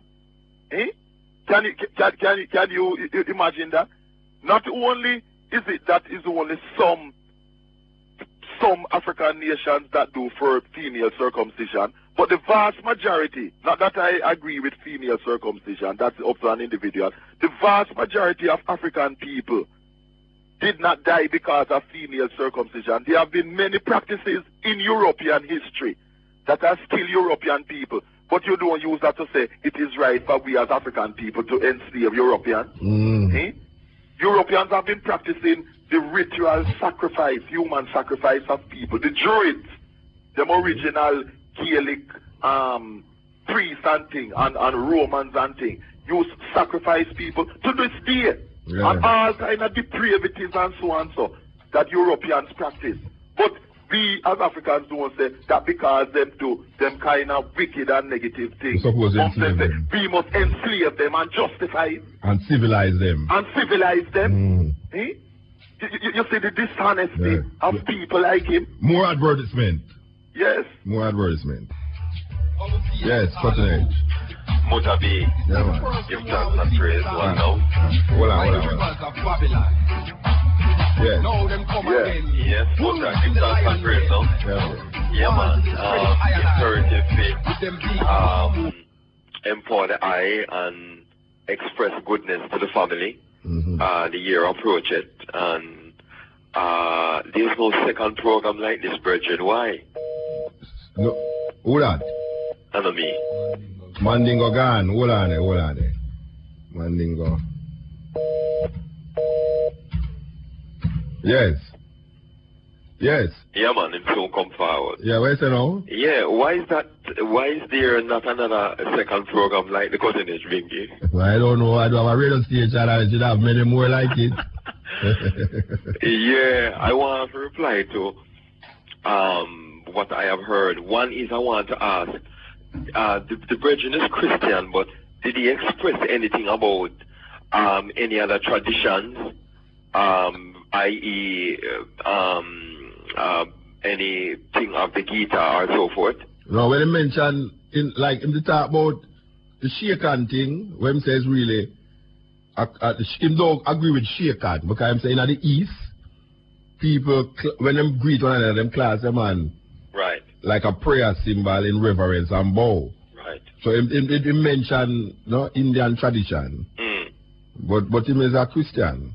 All right. My reply to it is that it is imperative for us to empower our thoughts in regard to our belief and doctrine. And as a religion as we know it is a means by which the greater order of the day, from even Roman time, has implemented to deal with a level of control of people. Now I mentioned something of Anansi. And that whole viability is that we need to look into our own traditions. Of course. You know, what we see is that allegory here becomes reality. So people can get a message to me, and what the tangibility is, they empower us and still at the same time control us. Religion is supposed to free us and give us spiritual liberation. But at the same time, when we came from Africa with our traditional belief, it was taken from us because that is where our strength lies, and gave us what I call Palianity or Christianity. But in regard to Krishna, which hello? I get a feedback. But in regard to Krishna, you mentioned a little bit on Krishna, and I just want to give forth a few things that I have researched over the years. Krishna in the Gita means Christ, right? Krishna died at 33, so did Christ. Christ had a mother named Mary. Krishna had one called Mathura, which means Mary. Angels at birth, wise men, a star in the east, 18 years missing. All of these are para and para the same. Yet the Gita predates the Bible. Yes. Do we not see that the Bible took it from the Gita and other legends? So, creating the myth of the Immaculateness or the Immaculate Conception goes through Gautama Buddha, Mitra, Krishna, and other. All saviors of all nations. Exactly. Birth, yes. Yes, sir, and several geomantic cultures all over the creation. Yes. So I am asking this individual, this person, Christianity in regards to all of this is really a copycat. Is it not true? Definitely. All right. So my input at the evening, I'll just leave that and just make a statement. We need to gain true change. We have to approach hand in hand with internal harmony. The alimentary canal of the body is something that we see as our internal body. We need to feed it spiritually first, but we also need to deal with our foods and the element of our foods.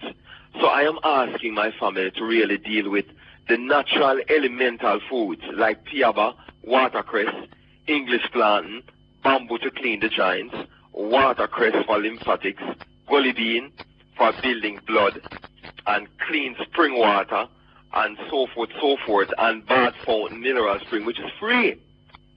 The element here is that we have to keep educating our people internally and externally. Mm-hmm. And as I always put forth, Haile Garima, they tell me one time, say, 17 years ago, what the eye is a raw foodist. Mm-hmm. Well, I would like for that to be empowered by Latam and other people who you can bring on continually. Because if we don't really generate that element of healing on the inside from all of the misconceptions of mother's chicken and the rest of it, then we're not going to get nowhere by feeding people the information you're giving on the outside. Yeah. Still, at the same time, I want to say, keep empowering my brethren. Yeah, man. And divine love, yeah? Give thanks. One love, muta. Yes. That's a serious thing. When we see something in front of we. And I really want to talk to my Rasta brethren them, you know. Because sometimes we talk on this program and the man say, hey, Muta come with some new Rasta doctrine. But watch a man. It's evolution, you know. It's evolution, it's information. It's clarity within information. So we need to go beyond where we believe. Because what I hear a Rasta man say, boy, I don't believe nothing, I mean, no. And so what I know is the same thing what the Christian believe. It's a thing. And though I believe, say believe too, you know. Cutting edge. Yeah, Muta. How is it? Greetings, man. Highly. One me I tell you that man there really I say something. You see? Mm-hmm. Because we still have to keep on referring to what you have said. The same thing you that talk about all along. I've said all of them that talk about the same thing. And as we know that Jamaica people always pay audience to white people argument and black people argument. Well, dealing with the Jesus thing now, why my own proof of saying why me firebound to Jesus. Because remember the Jesus is coming at the Hebrew system, right? Well, Jesus really coming at the Greek system, you know. Because it's at the Hebrew system. Yes, no. What I'm really saying now. We know that Jesus is a Greek. But how the Bible really show it and how them believe it, they must say a Hebrew. But what I'm saying now, within that time that this man Jesus was walking on the earth, right, out of the Hebrew tradition. Now the church go there, they must say Jesus is a Hebrew. Right? Yeah, them say that, yeah. Yes. So what I'm saying now, within the alphabetical order at that time of the Hebrew, there was no J. So if there was no J in the alphabetical order... What was his name before? Yeah, in the Hebrew. How come we have the name Jesus? The J does come in at... The J... It's just 500 years the J come in. The J is the last letter to be placed in the alphabet. Yeah. Now, a whole heap of people who go to school don't know that. True. The J, a whole heap of teachers don't know that. Yeah. That the J is the last letter to be placed in the alphabet, which have 26 letters. Yeah.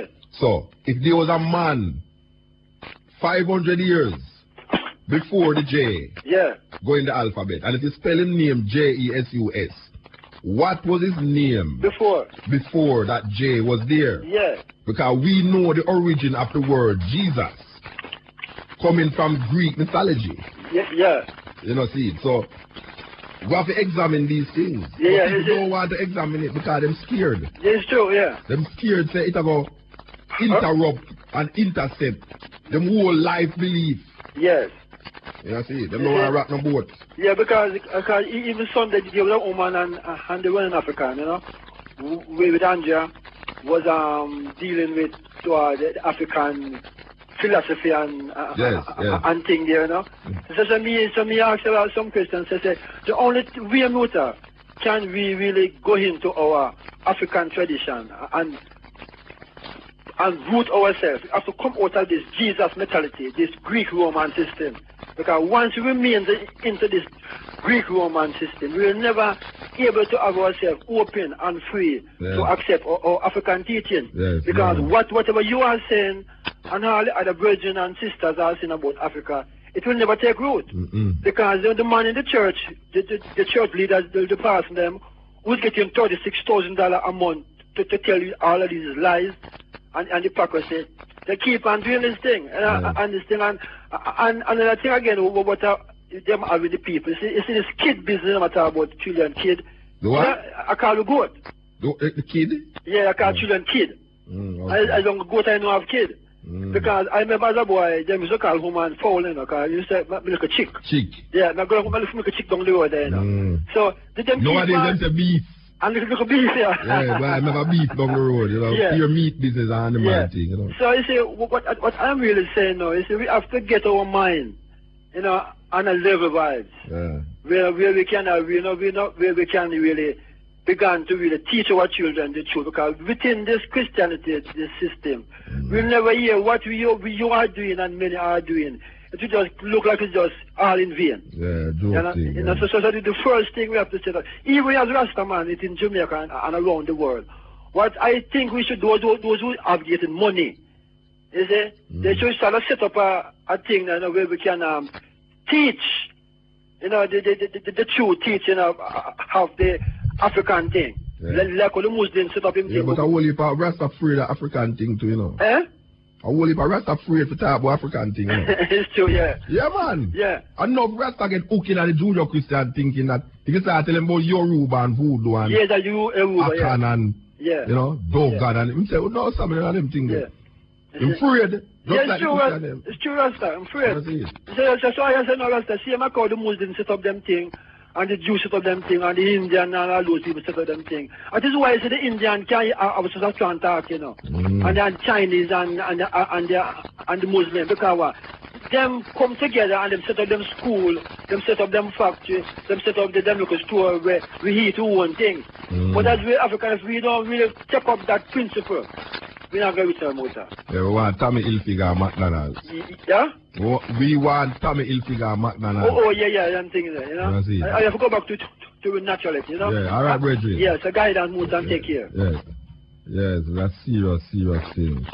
How scared we are in just understanding reality. And then until you see reality, you shun it. We want to tell the people them that last time, Harris, Sun Food Man, is having a winter solstice December the 20th to the 22nd. If you want more information about it, 944-8209. For those of you still with us this hours. Yes, continue. Yeah, greetings, Honorable King. Isaac. Blessed art of love, you know. Yeah, man, Rastafari keep the eyes tentacle, you know. True. Yeah, man. And I said, give thanks to the sound where I black at this hour, you know. Yes. Yeah, what you don't know, say, Jesus are the new world order, but still have to say so. You see, because Babylon don't set up them ecosystems to control the people them already. You see, repatriation to Africa is the black people only help. You know, see. See, Allah and Jesus are fighting, you know. Allah will get subdued. Because Allah now have the ecological infrastructure like Jesus. You see. Yeah, and George Bush has spearheaded Jesus regime. Crusade. Yeah, for the Pope.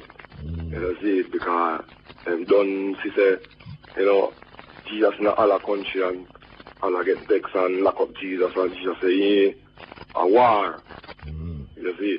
So right now the whole world of a subdue on Jesus and Allah because Marcus Garvey tell the people in a long time, So if you have an ecosystem for yourself, and you bow under the white supremacy ecosystem, all the time you want to believe you still have to go about to feed regime. You know? Of course. Because I'm a feed you. Yes.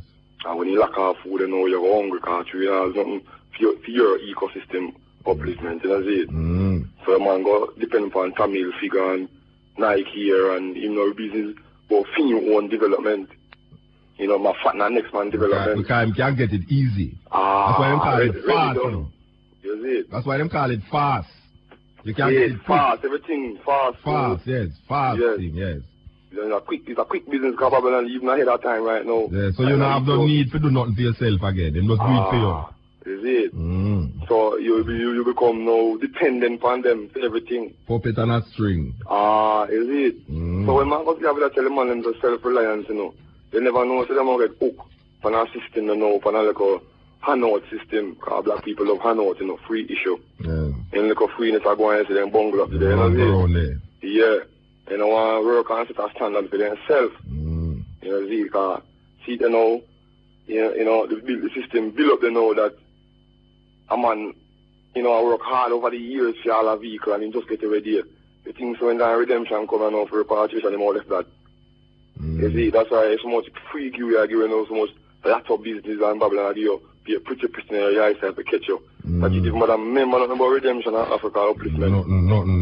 No, they get hooked into the Jesus system. Yeah, and then them start to show you like say Africa one backward place and you see it. Disease and the people them so love the forwardness and kind of them but them claim says forwardness.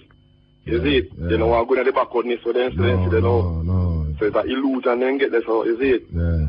And for even lessons for them own personal development because you can't do it for yourself, you know. You have to go into the white man system. You know, you have to go get in knowledge, you know, to go strengthen the industry. Because you don't have no industry for yourself. You see, so you have to go to film school, get in knowledge, and then go work in a factory, you know, and establish film business. While in don't cut film Big Ten, no one say, alright, you're doing a good job, son. Yes. You know, when you done work, no one give him all the years of service and say, okay, I'm tired of you, now I'll get a new worker, and you get some pension, you know, give thanks to your services. Yeah. And that's how they get a good pension, is it? I get a pat over the shoulder. You see it? Yeah. So you find that the system, we're virgin, it's not pretty because in the time to come where we come now, and that job with regime now, because when time blind, I go when the election done, get from poor people down here. Remember me tell you that because when you start winnings already, or you start game winnings already. They you know say don't have no already man because prophecy doesn't know man. A prophecy you know man say devil have go run over here, you know. And you don't say NMDK Duncan can hand over the biggest PMP member they know. You see they can declare against PMP and the media work with name. It's blind and I call them and show PMP as the wickedest party of the world. And now you know the JLP kill the most. You see it? So the BBC come, you know, and come show what the world say PMP the Adams them and suffer the people them. And see I got jump on it like a crusade for himself, is it? According to the polls, they don't say Adams is well liked by the people. That is true. The majority of people them like Adams, so all that work out now. It's a psychological warfare between Adams and Blind Haga, you know. Yeah, because you see, two of them get dead shit and kind of sitting. My and Charlie, two of them are big friends working together. And I can the people. Like Bush and Ben Laden. You get the meditation. Just no people don't know what going on. You can just imagine. Yeah. If them capture Ben Laden now and them go in a court now. Yeah. The amount of things where Ben Laden are going to talk. You see me there? How much CIA help him do this and how much FBI use it. And give him power to do this.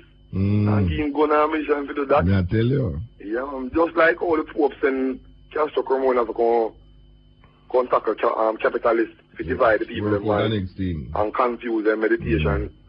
Because it's all about divide and rule. You know? It's all about you can't have the set of people on one side and the government on one side. There's a rebellion. It's all about split them in a two and confuse them. But then can't rise against it.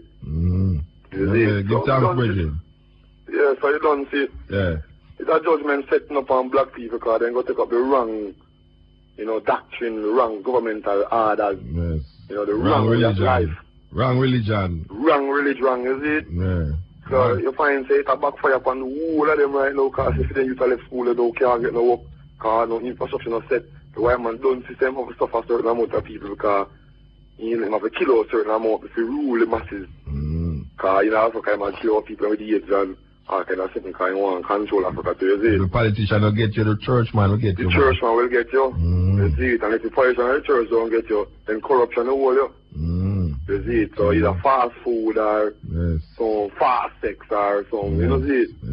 All kind of corruption, you know. AIDS, you see it. Help you. Aid you. Aid you, you see it. So you find, say, you know, we don't know, say, Jesus again, as I say, the new Lord, and Bush I tell about, you think, you really hear them talk about God bless America, you know. And one knows God them talk about, you know. You see, we are just bomb on people over there, so they know, and after for the masses, there's no like sanction for people there, so you see it. Yeah, God bless America, man. You see it, so I see them mad for that, you know. Because me don't see from the man, then go, from all go kidnap or eat Jesus, you know. Before the bombing go on, I wrote over there, you know. You know, see, they find that Jesus licks. But you know what they say, 2 months ago it was 5,000 people dead in that. 2 months after 3,000. This is it. Yeah, because I like them I tell man. Very important enough to find out what is happening. Anyway, we have to move, brethren. No, give thanks to the blessings. Still I want black people to wise up and, you know, see it rise up because Ethiopia or Africa waits its creators, you see it? Yeah, how is it? Yeah, man, one perfect love, you know? Yeah. Yes, Muta, the evil forces not try to cut the communication before we conclude. Man, bingo, man. No, you did up on the line still, you know. Me put you and the brethren together. Okay. But love the point where I touch about a lot of Rasta afraid to step outside of the same Judo Christian thinking. Yeah. Because it is so true, because if you mention anything like about the Yoruba, as I say, they are gone. And voodoo. Yeah. Voodoo, I mean, you even hear them make some record about voodoo this, and they don't know that voodoo is coming from the Fan language from West Africa, which are our same people, which is a word for the creator, from the Fan language, F-O-N.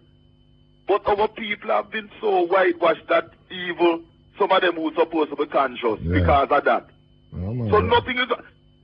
Them don't even know, say, the first man to lead the Haitian Revolution was Bookman, who was an African from Jamaica, and him was a voodoo high priest. Yeah, that is how him win it. And that is how him win it. So... But you see, you know, and that's me I say no, you see, Rasta bridging them now, them under the influence. Them under the influence, you know, but there's something about reading the Bible that tell you, say, if the Bible not tell you that, you know, but there's something that when you read the Bible to know hardcore level, it's like you don't want to come outside to search nothing else. Yes. So you have some Rasta now, him so into the Bible, that if you show him a next book, not interested. He's not interested in it. But Muta, but let me even check the word Bible. What a lot of people don't know, that the word Bible, there's a place in Lower Kemet where them no call as so-called Egypt, named Byblos, the marshland where they read, because we know say our Commission, our so-called Egyptian ancestors and things, made the first books from the papyrus, you know, which grew in the Delta region of Lower Egypt or Lower Kemet. That's in the south. Ethiopia too, because me and Andrea and Tony Rebel and Yata Safari, we're traveling a papyrus boat across Lake Tanya. Exactly. Yeah. And see, and that is where the word paper come from. So when we hear some guys that are about like Moti and others that are about things, and we invent paper, the word paper come from papyrus. As we grew it first and as we made the first paper. The word where Bible book come from is from Byblos, a place in a Lower Kemet. So book and paper is I and I the African who originate that. Yeah, and the Bible is just a compilation of not many books. It's not one book. Because they was written in different periods of history. But not only that. You know, it's not just one man sit down through the inspiration, or several men sit down and sit down. It's politics. Exactly. It's politics. And make up different versions, many versions. People's story. And when all you read from the 101 contradictions and things, them want to kill you. Yeah. You see? But hear the joke now. Realize, in the world in which we live today, all of them guys who make up them different version of the Bible could have and should have been sued for plagiarism because thief other people's stories. Culture. It's thief other Well, people's true, we never stories. copyright nothing now with that. Yeah, exactly. So, and I pray the copyright thing, them gone to prison, you know. A thief people's story, you know. It's a crime. Of course. See? But you don't know, say, tomorrow, even right now, or tomorrow when some of them here when no thing. Say, what a thing Muta and man thing go talk about, say, them on the thief people's story. Do the unwillingness to accept the truth. Well, like, you know, when I started the program, we was talking about Moses. Yes. Moses, I according know the to the whole Bible, thing. Moses, according to the Bible, spent 40 years in a Pharaoh palace. That means that everything what Moses know for 40 years None of them teach him. was taught by Pharaoh and him friend them and the universities were there. In other words, we Africans teach Moses. And then when Moses come out at the palace and go in at the wilderness, he meet the next man and married to an Ethiopian, you know. Another African again. And spend 40 years again. So at 80 years old, you know, him still a learn from Ethiopian and him a learn from Egyptian. Him a learn from the African race. Yeah, all the way. There's nothing that Moses introduced to the Israelite that never existed in Egypt and Ethiopia. Nothing. It's we the African teach Moses. Even the 10 Commandments. He teach it from 42 came out of confession. Egypt. And a whole lot of people don't want to know that, you know, because him don't want to know about Osiris. Him don't want to know about Horus. Yes. Him don't want to know about Set. Him don't want to know about Mahat. Him don't want to know about the Hank. Him don't want to know about Amun-Ra. Him don't want to know about all of these things because these things is Egyptian mythology. But hear what to them now. The Hank, you know, is a devil symbol. But the cross not a devil symbol. Yeah, the cross is a symbol of suffering and shame, and I must wear it around my neck. No way. I now represent symbol of suffering and shame. And the Hank, which is the key of life. Yes. Life. Devil symbol. Don't do that. Eh? Well, I full up of it. I have one over my shop. but me see it, and when I say it is a good thing that a bookshop like the I exists in Jamaica. Because forget books like the ISIS papers, The Destruction of Black Civilization by Chancellor Williams, Race First by Tony Martin, The Philosophy and Opinion, Civilization or Barbarism by Cheek Antonia, where shows the Europeans them uncivilized. Well, you know what? The African origin of civilization. If it was for some people like Muti and others, you know, them books they burn and do exist, you know. Yeah, but wait, no? I am wondering, how them giving all of these things, citation and things, and never you know them mention J.A. Rogers. Exactly. Never hear that. The contribution of J.A. Rogers to black history is the original. You know, Haile Selassie did give him a medal. He was at Selassie's coronation. Yeah, and him referred to Haile Selassie as a perfect man, you know. Him. Yeah. In book, where the book them name again? So many. You have six. Great Men of Color. Great Men of Color. Volume 1 and 100 facts about. He mentioned Haile Selassie as the perfect man. J.A. Rogers was a Jamaican who, when man never did even talk about black history writing, him did write it and document it. Exactly. So how come you never hear none of them guys? None of them. Because this this is why earlier when we mentioned on the program, when even people are talking about Sir Tima and others and so, Rogers is the original man. Because Joel A. Rogers from Jamaica. And not only that too, Marcus Garvey and him were contemporaries. Yes. And he used to lecture at Marcus Garvey's meetings to the UNIA and ACL in the States. And your boy, that jealous enemy of Marcus Garvey, wrote and said that no living man has ever unearthed so many facts about the African race than J.A. Rogers. And that is your boy. I admit, say no other living man And how many Africans from Jamaica know that such a man is an African from GAA? No, what if I want to know? What if I you don't know? And if it was to the mind of the slaves, them were there, the slave mentality people who there who thinks it's just Europe count and who praise up the intellectual racist ghettos of Cambridge and Oxford, we would never know about GAA Rogers, and we would not have access to the philosophy and opinions of Marcus Garvey and them thing there. Because them thing there, we're talking the truth and showing that Africa, yes, you know, I mean, one of the most ridiculous, I mean, it's so ridiculous, but we have to deal with it still, is to talk about that Europeans never did come Africa 400 or 500 years ago and conquer and things. We wouldn't have civilization. All over Africa, in a so-called Nigeria, we have had the Knox civilization. So many civilizations all over that were destroyed by European conquest. The African world was more civilized before. Exactly. And you know, so you have European travelers. There was, I think, a Dutch traveler who wrote and said that when he went to Benin in West Africa in about the 15th century or thereabouts, or 16th century, that he found well-developed cities, proper hygiene, roads, etc., etc., proper houses, none of huts and them things there, you know. And this is a European. But Muti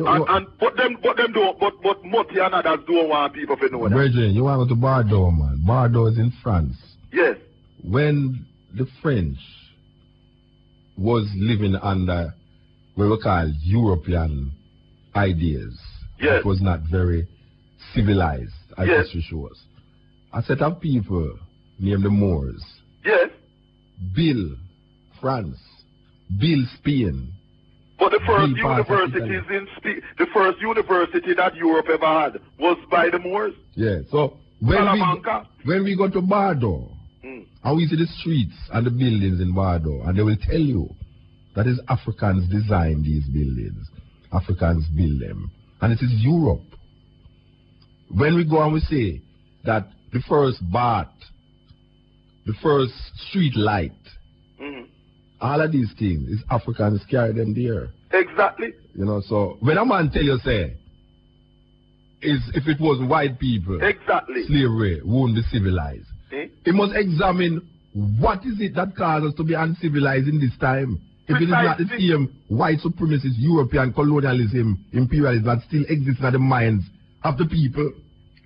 Which is what books like The Destruction of Black Civilization and by Chancellor Williams and Dr. Walter Rodney's book, How Europe Underdeveloped Africa, shows precisely how this was done. Yes. You see? But them don't want people to read these books because, you know, the truth is an offense. Maybe them don't even know them books.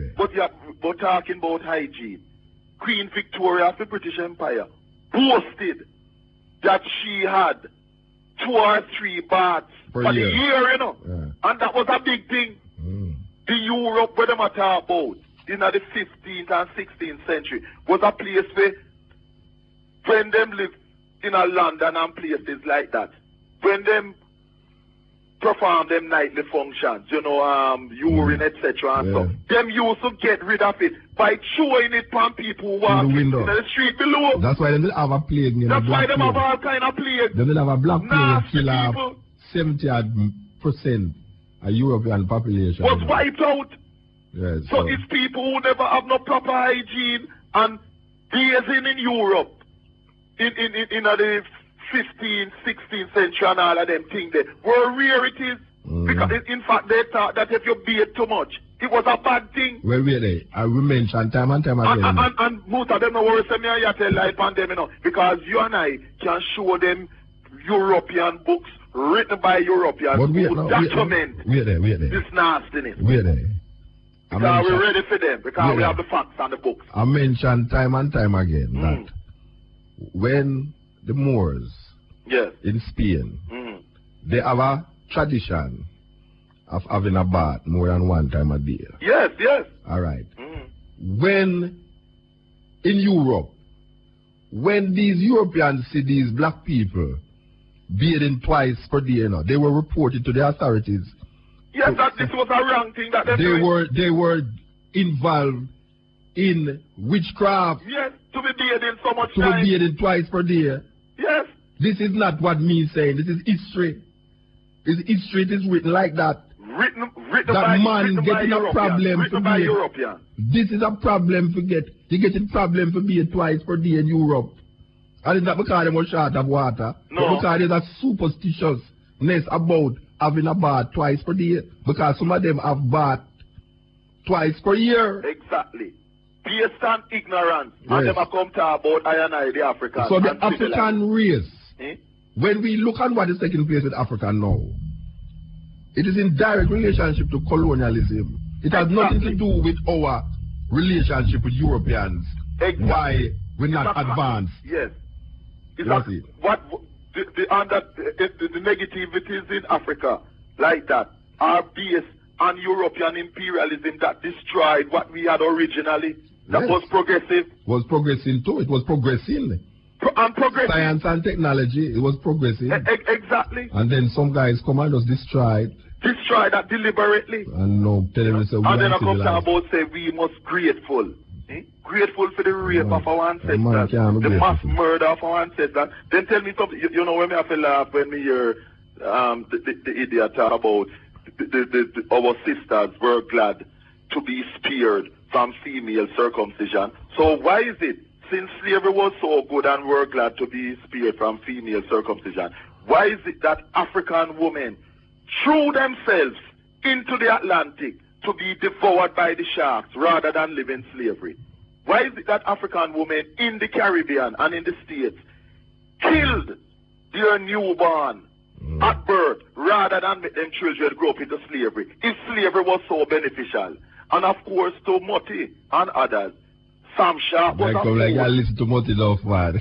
No, you know why? You know why? For years we have document people like that. Because you see, in our war, we have to study and document our enemies. So when them try to say a lie, we are tell on them. We have them documented, man. Everything we say, them can't refute say them say it, man. Because we have to expose. Because you know, when we know the right thing, if we are silent, that means that we even worse. Yeah. And we have to deal with them case and thing. And this is the importance of your program where you're doing here. Because, and not just to the eye as the eye, know, is to enlighten our people. Because your program is hated by those who want to keep African people in slavery, both physical and mental.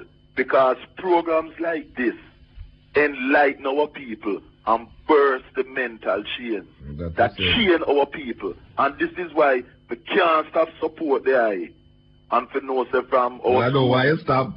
No, never, man. And for know say from our school days at Kingston Technical High School and Nova Street, that from we imbibed the doctrine of Marcus Messiah Garvey. We have never wavered. Because once we know the truth, you cannot depart from the truth. The worst thing is to know the truth and to try to depart from it. Because those who know better have to do better. And we can't afford to deal with fear.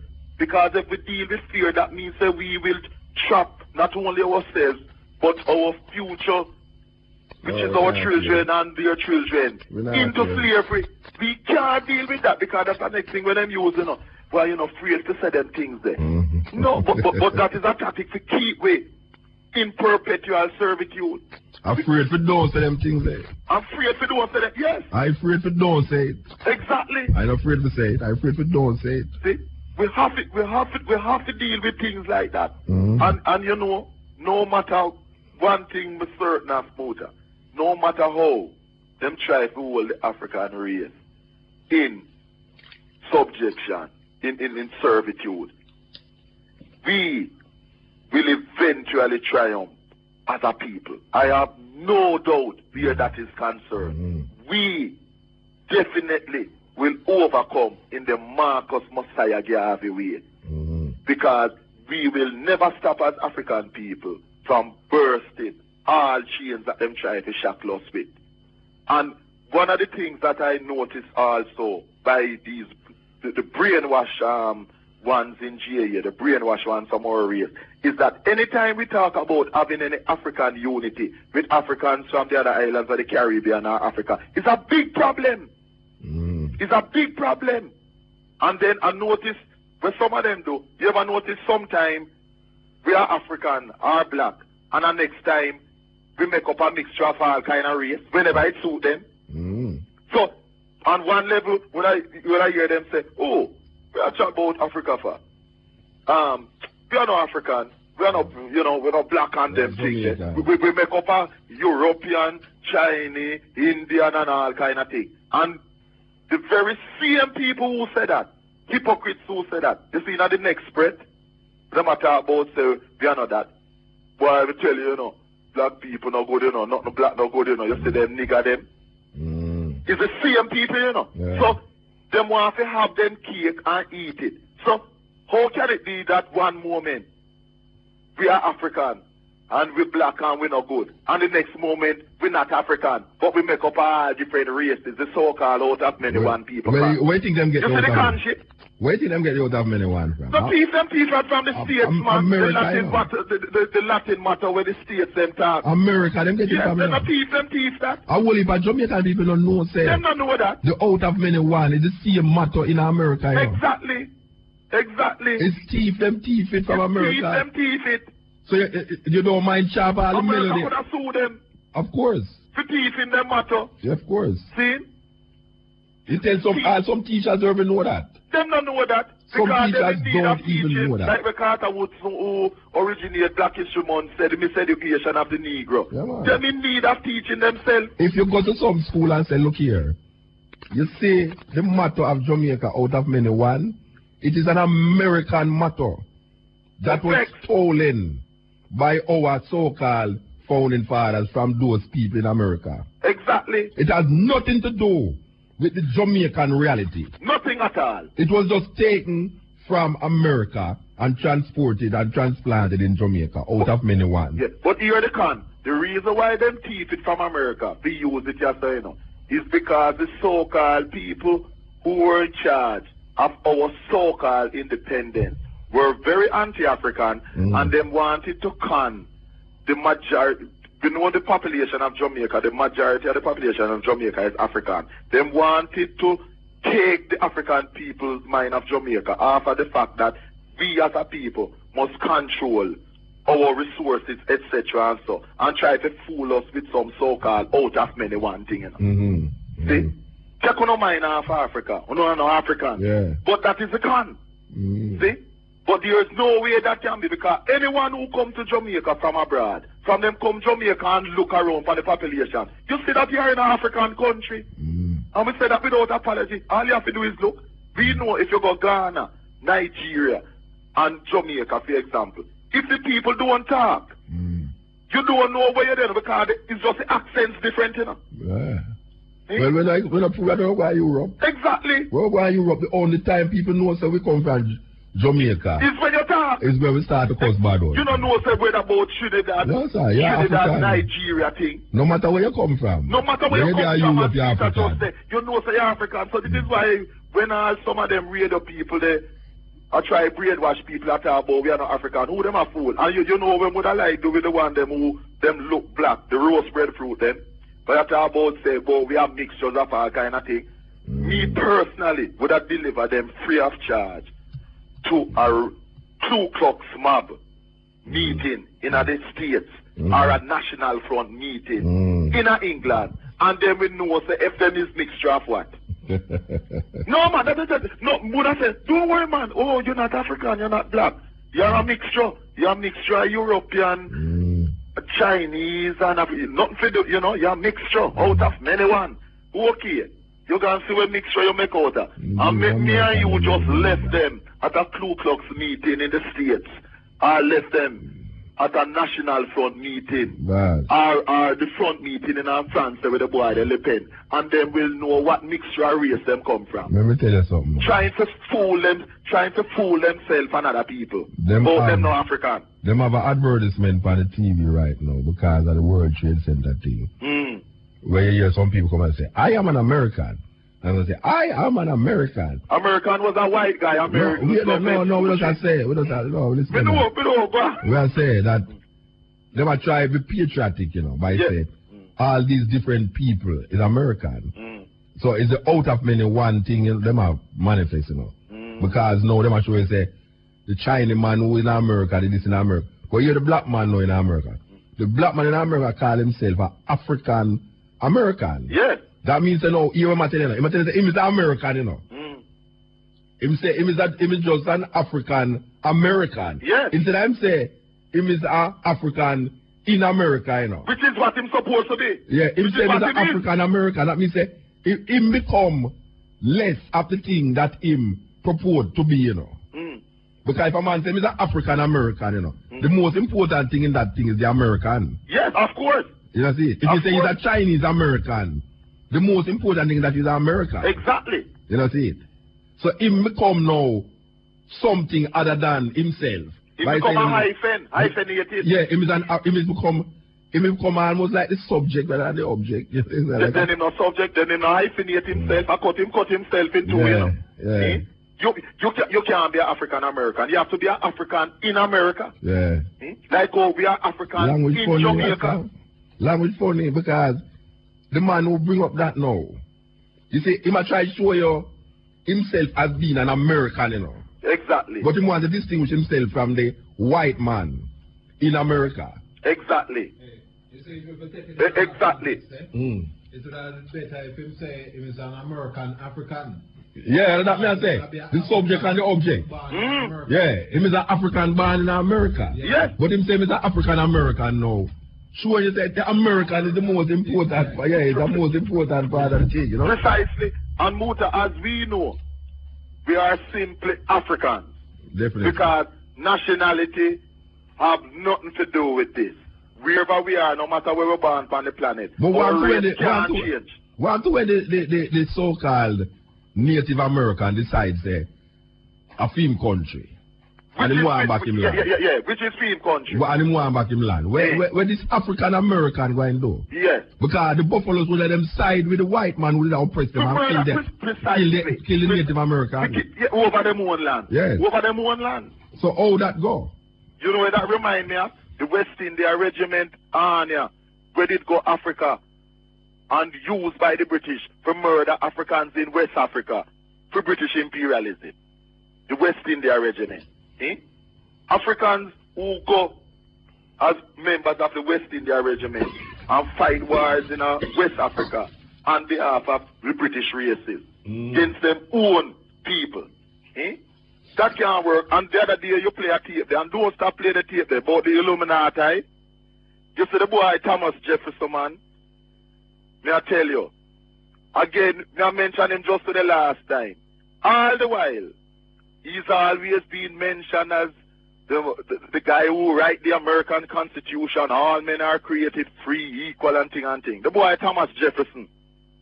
And as we know, he was one of the biggest slave plantation owners, a rapist, we catch the same time, a rapist, a torturer, and a member of the Illuminati, Thomas Jefferson, right? And then he's always been hailed as this champion of freedom of people by none other than Muta Perkins, No, you see me? Hey, Muta, between me and you see, till the rest, me mandingo the guy. You love Muta. You love Muta, man. You mentioned Muta about 50 times. No, you know. Yeah. You see, for the rest, I will Muta Perkins' life as an arch enemy of the African race worldwide. For the rest of his life, I mandingo, the African, the Gaviite, will never, it's my sacred duty to expose and attack in an intelligent way all such people like Muta and people like him. If I did not do that, I would not be living to my true mission in life. No, as an African freedom fighter. You mention them names still. Me understand what you said, but just so much time you mention him name, you know. But I won't mention him name again, you know, but I just want people to know for the rest of his life, Muta. And all of that's like him, man. Any enemy of the African race is the enemy of Mandingo the Gap. You have to move now. Yeah. So keep on keeping on. Yeah, man. And it is good that your bookshop is there. Yeah. And that bookshop will make other bookshops come in all of the other parishes and so on. Yeah. Because the information, the important thing is that the information is there. Yeah. And our people who don't want to be shackled in mental slavery, them do have no excuse. The books are there to liberate themselves. Because them same books say, I and I read as youths in the 60s at Kingston Technical. Yeah. And them time when we not read it, them did ban. If the government did catch we, it was like would have ganja. go to prison. It was like ganja. Exactly. Would have go to prison. So therefore, all Malcolm X Mutabaruka yesterday, them can't read it now, them not have to go to prison and them thing there. Yeah. Them have no excuse for being free from mental slavery. And you know, so if I'm free from mental slavery, it's total freedom in every aspect. So one God, one aim, and one destiny. I mean, I go and listen to the program, you don't know enough. Yeah, to the man. very end. And you know, so me afford there more time. One African unity. Every time. Every time. Cutting edge. Hello, good night. Good night. I was just listening to the man that called in, right, who was speaking a lot about, you know, Africanness, which I really embrace totally. However, I have a concern that sometimes African is mentioned, it's as if there is total acceptability on the part of Africans, and I just wanted to comment on that. For example, in the summers in the United States, and my uncle, I believe totally in repatriation, I might add, but do you think at this point that Africa is accepting to receive those of the people of the Pan-African, the African diaspora then? And my other concern too is that there's so much cultural differences within the African continent itself, per se. For example, I must add before saying anything else that I've never been to Africa, but I plan to go there next summer, right? But there are differences. For example, I was reading Politics in Contemporary African Societies, and it was saying that Africa have over 700 languages. So there are many... More than that. Well, thanks. Now you're informing me of more. Well, that's good. But there are so many cultural differences in terms of religious, ethnic groups, and various cleavages, language differences. And I'm afraid that a lot of times people speak of Africa as if it's one continent of much homogeneity. 53 different countries. All right, I can explain something to you, sister. You see, when it comes on to development in Africa, white people don't have no problem of taking themselves from France and Germany and things and go to Africa to set up business. To exploit it, of course. Yeah, well, you see, we have the problem of saying what you just said. By saying, well, there's so much different languages. How we're going to fit into that society. Right. No, you look here. You have business opportunities in Africa that we don't tap into, that we need to tap into. You know. For instance, now, Ghana. When you go to Ghana, I think a good thing about Ghana is that when you go to Ghana, you don't have to learn another language. Because the people them is talking the same way like how the Jamaican people talk. And Ghana has a stable society right now, one of the more stable of the societies in Africa. There's a lot of investment opportunities there that we don't know about because we're not having any business news report about what is taking place in Ghana. Now you have, for instance, now like South Africa. And I talk about places that I have been to. South Africa is, from Cape Town to Johannesburg, it's 2 hours flight. I know, say the flight from here to Miami 120 minutes. So you must know, say, it's a large place. Because a friend of mine who's been to Africa was saying that, boy, you know, Africa, how it is shown on the globe, is much bigger than the United States. Why is it that the geographic dimension but you say you have 53, all right, for instance, in the Cameroon, there's 250 different languages in the Cameroon alone, you know. But the thing about Cameroon is that it divided into English and French. Like in Yaoundé, which is the capital, it talks French. And if you go up more north, them talk English. So what we need to understand, you know, is the political, social structure of Africa before we even can say, make a move to deal with certain. We can't just go there like romanticize the thing. Right. I don't find that is what is happening. Yeah, a whole heap of people, we hear that, you know, we hear that. That a whole heap of people are romanticize it. But that don't mean, say, that we here cannot find spaces in Africa that can sustain our understanding of life and also help to develop their understanding of life. Right. You know, see, we need to find that niche. Because there's so much things happening in Africa, you know. There's so much people going into Africa to set up business, development, and that is not black people. Yeah. We is scared, so scared, that we're not going to know the language. Maybe them religion different. Maybe them food different. Of course, them food different. Of course, them language different. But more, I tell you, if you walk in the streets of Dakar in Senegal, the youngest youth where you find on the street talk 3 different languages. Yeah. Because when them see you as a tourist and them say here you talk English, him talk English. French is the main language, and then them have the Mandingo language, where him call Wolof. Wolof. Okay. Alright, so him talk in Wolof, which is the indigenous language. Him talk in French, which is the colonial language of Senegal. And him talking English, which is the tourist language of Senegal. Yeah. You only talk English, go there. So when you go there, you feel say you can't fit in to certain things. But the youth on the street, I have that experience. I was surprised that most youth on the street in Senegal are 3 different languages you talk. And now you don't feel why you can't go there go fit into it because it's mostly French. Yeah. But we're wrong if you study French. Nothing is wrong with that. You know, see, we should have started to learn French more because most of the French-speaking countries, and I know my Rasta brethren them will vex with me when I say this, but you see me personally, right now, I prefer to learn French than Amharic. Because even though Amharic is an Ethiopian language, but it's only spoken in Ethiopia, you can't communicate with Amharic outside of Ethiopia. Context, yeah. So it that makes sense. To me, it makes more sense for me to go learn French. Yeah. Because most of North Africa, and most of Central Africa, and even West Africa speak French. Yeah. You know, see? So I would have to suggest that, yeah, we know, we hear about these people, we know some culture different, but then no, it's easier for we fit into that culture than go to Germany. Go try to fit into a German culture. It's a serious thing. Yeah.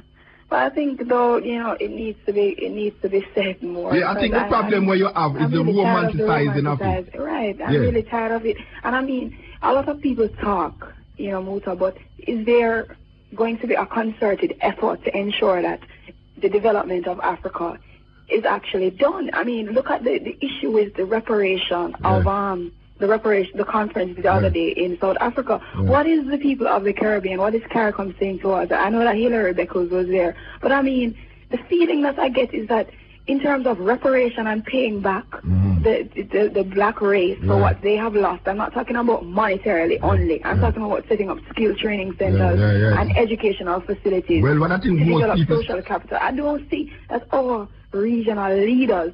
No, well, the regional leaders is Europeanized, you know. Them don't say a South-South dialogue and go on. Them say the same. That is why when things happen... But it's like neo-colonialism then, because there's no progress. That is why when something happens in America, we feel it so, you know. Because we keep looking to America for a salvation. Not just America, Europe in general. Yeah, well, America now, because America is, you know, is what you call a superpower now. Yeah. So there was a time when we looked to England, because the banana boat that go to England and everything there. Now, you know, Miami and, you know, New York and things. So there's a tendency now to want to go to America. We only want to go to England if we did have a long time parents there. Yeah.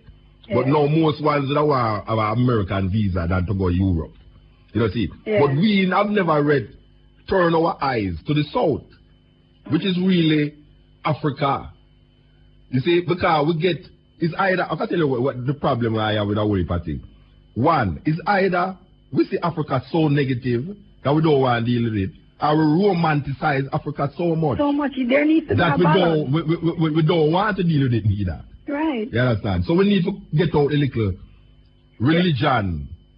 You know, drink milk and honey when you go to Africa. We need to get out that out of our mind. Yeah, we need to get out that and recognize that it's no accident that Haiti and Africa seem to have, or you know, fact in terms of fact, have so much AIDS cases. Yeah, the most AIDS cases in Africa.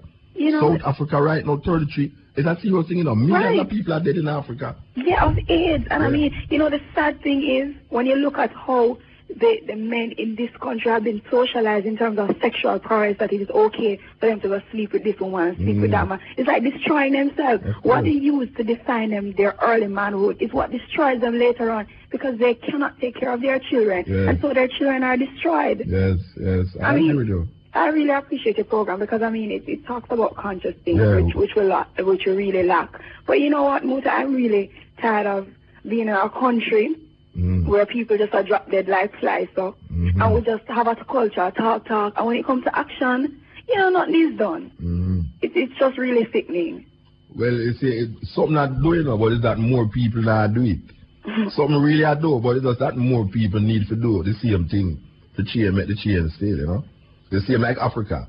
We might feel that nobody now go Africa go do nothing. There's enough people, enough black people that go Africa go develop certain things. But you're not hearing about it because, you know, you have to go on all the internet now to get real information. You can't depend now upon the newspapers in your country. Right. You know, that is the beauty about internet. That the information is so wide now. That you just log on and you pick up newspaper in Africa, in Europe, in Australia, all these places, you know. You are no more confined to just the gleaner and the observer, you know. So we need for that. Give thanks to the call still, you know. Yeah, man. Take it easy. I did. All right. Yeah, man. Sister is very concerned, and we love that concern. Yes, cutting edge coming through. Cutting edge. Yes, Muta. Yes. Oh, thanks, man. I'm there. Yeah, that thing here you said, that really interesting finding out from that. Did you not listen to the tape? Well, it's not so much a tape. No, I asked if you didn't listen to the tape. Yes, yeah. No, but that's I asked if you didn't hear the tape. I take it in, you know? Okay. But, long time I don't hear from you, though. Well, still around. It's just that I forget up early in the morning, so I can't hardly, you know? You know, it's a holiday, you know, I can't. But I know why you don't call still, you know. Yeah? Well, the last time... You know why you don't call? Is it you come off of the Jesus thinking? For a while there, you don't call. Is it you go back for the Jesus thinking? You call. So you kind of ring me again. Sir. So, anyway, you know, when we really want to find out, when you hear say, Haile Selassie is real, you know, exactly what you mean. Like you. Like you. Real. Like you. It's real, like me know say you exist now. Yeah. You're talking up on the phone. Yeah. That is real. So, you know, could I give me a little more explanation? Because... No, you don't know when somebody says something real. Yes. Real, it's like how you there on the phone now. A living thing then. Me know say you exist. You're real. You say to me, God is an experience. Yes. That means that God is only real to the man who experienced God. You can't tell me that God exists if I don't experience that. So in what way you experience the emperor now? No, I never tell you I experience the emperor. I experience the emperor because I know him real, like oh you there on the phone and all. Yes. It is not a matter of I experience in Haile Selassie. I'm telling you. You ask me about real. What I mean when I say Haile Selassie is real. Yeah. And I say Haile Selassie is real, just like oh you there on the phone now and I know say it's not a dopey attack to me. But it's a man. But, you know, there's a whole lot of illusion to, as far as I'm concerned, that is associated with the whole belief in... Haile Selassie? Yes. You know, you made us tackle them a while ago. You made us tackle them a while ago. You know, I was just tackling them a while ago. Yeah. You never hear me? I hear you. Okay. But at the same time, I'm wanting every virgin them hear you. But you know what I'm saying? Let me hear me, man. And if you are think to them hear me, you hear me and them not hear me. It's a long time you wage a campaign against this whole idea of the Christian belief. And Rasta thinking too. Don't forget. But it's not on Christian belief. I tackle also some of the beliefs of a Rasta brethren. Say for instance you succeed. You have to give me that credit, man. No, so say for instance you succeed in eliminating them. Yeah? Now, what would you replace them with? Replace what with? The belief in Christianity and a belief in Replace? Replace? No, I mean, you have to have something to believe in, you know. Yeah, we not say no. Yes. But you believe in that thing until the point where you realize that belief and reality and substantiating reality is more evident than believing in something. That is what belief. Belief is to the point where you don't know. So when you know, belief take a back seat. But sometimes the information that you confirm your belief with, is questionable to you. All right. I know say there's a man named Haile Selassie. Yes. But I know. I know. Yeah. Say Haile Selassie was the emperor of Ethiopia. Yeah. I don't believe that. No. I believe that there was a man named Jesus. Yes. That is what the Christians believe. Yeah. No, I believe, said Jesus born of a virgin. And I believe that? Yeah, wait now. I tell you what the Christian them say. Okay. The Christian them believe, say, this man born of a virgin. The Christian them believe, say, him walk on water. The Christian them believe, say, feed 5,000 people. If them don't know that. No. When you use intelligence, information, and come to conclusion, you realize that it must stay in a belief. You cannot impose that belief as knowledge on a set of people or a group of people. You must make that belief sustain you and yourself. Don't try to impose it on people. And anytime you start to impose belief from people, then you're going to have a problem. Then what is wrong with belief? I never said, oh my gosh, man. I never said nothing wrong with belief. Yeah. Every man believes in something. You never hear me saying that? You never hear me another virgin attack? Yes. But, sometimes, I never said something is wrong with belief. Yeah. Something is wrong with belief when the truth and the reality is facing you and you still hold on and a belief that does not correspond with the truth and the reality. That is what is wrong with belief. Well, the truth is, would you say the emperor was a Christian? Of course. Yes. So, so what happened to that? Well, I don't understand, Yeah, you revere this emperor. And he was a Christian. Yes. So what is wrong with that? Well, what I'm saying, if you really respect Jesus Christ was not Christian. Jesus Christ was not Christian. Yeah, but he never tell anybody to worship him. No, I never said tell nobody that. I have said Jesus Christ was not Christian. Yes, I can understand that. Yes. But at the same time, the whole idea of Christianity is built up around the word that was uttered from his mouth. But you don't know that. That is why you believe. Well, because you don't know that Jesus said these things were in the Bible. Have you ever studied his words? No. Study whose work? The word in quotations that in the Bible. No, man. The quotations in the Bible was put there by men who believe. Well, there's no book. Doesn't make a lot of sense. No, there's no book in the Bible that Jesus wrote. Every man who write about Jesus. These words that were written down there. None of the man them who write about Jesus did ever know him, did ever see him yet, or never did even come across him. The faith is the word, the word is still there, because brethren, the word brethren, live. None of the men them who wrote about Jesus did ever see him, didn't know him. A lot of brethren sing about Emperor Haile Selassie. I've never seen him. But them know him exists, and you have books where him himself write, not where people write about him. But no, listen. You have books by Haile Selassie. You have tape recorder in a Haile Selassie time. You have film in a Haile Selassie time. Yeah. That means a man can stand up in front of Haile Selassie when he make a speech and tape him and come back, complete. And you know, say this is Haile Selassie words. The words in the Bible that is ascribed to Jesus. Yeah. No one knows that there was a man who named Jesus said so what has Emperor Haile Selassie done to deserve this sort of reverence? He don't have to deserve nothing. It's I healing him up.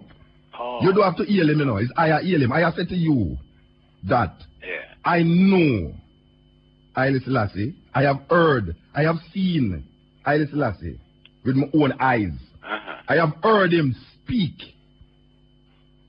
I know that there's a man named Haile Selassie. You don't know that there was a man named Jesus. You believe that.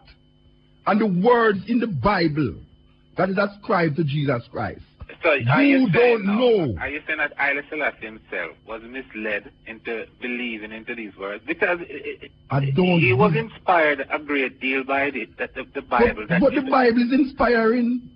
The Bible inspires a whole generation and generation. I don't have no problem with that. Yes. The Quran inspires a whole heap of people. The Bhagavad Gita inspires a whole heap of people. I think your problem don't in the muta as far as Christianity is concerned. I don't have no problem. You know what my problem is? Yeah. My problem is when you have a belief and a faith, yeah, and you try to put it on me and say, this is how it goes historically. That is my problem. No, you see, the European Ethiopia was the first Christian nation, do you know?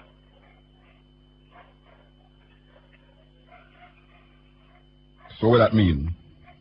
What that mean? Ethiopia. So what that mean? I'm saying that if there was no value to Christianity, there was no moral or spiritual value. I never said there's no value to it. Yeah. There must be a value to it if 1 billion people accept it. Yes. I never said there's a value. I mean, you actually find it reprehensible? Yes, because it's enslaving black people for 500 years. In what way? It's not. In what way you don't see? Us, because the religion is that we have been feeding on, is really our history, Which history? Huh? Which history? The whole idea of this written word coming down from one generation, from one century, from one. I know my history that. Huh?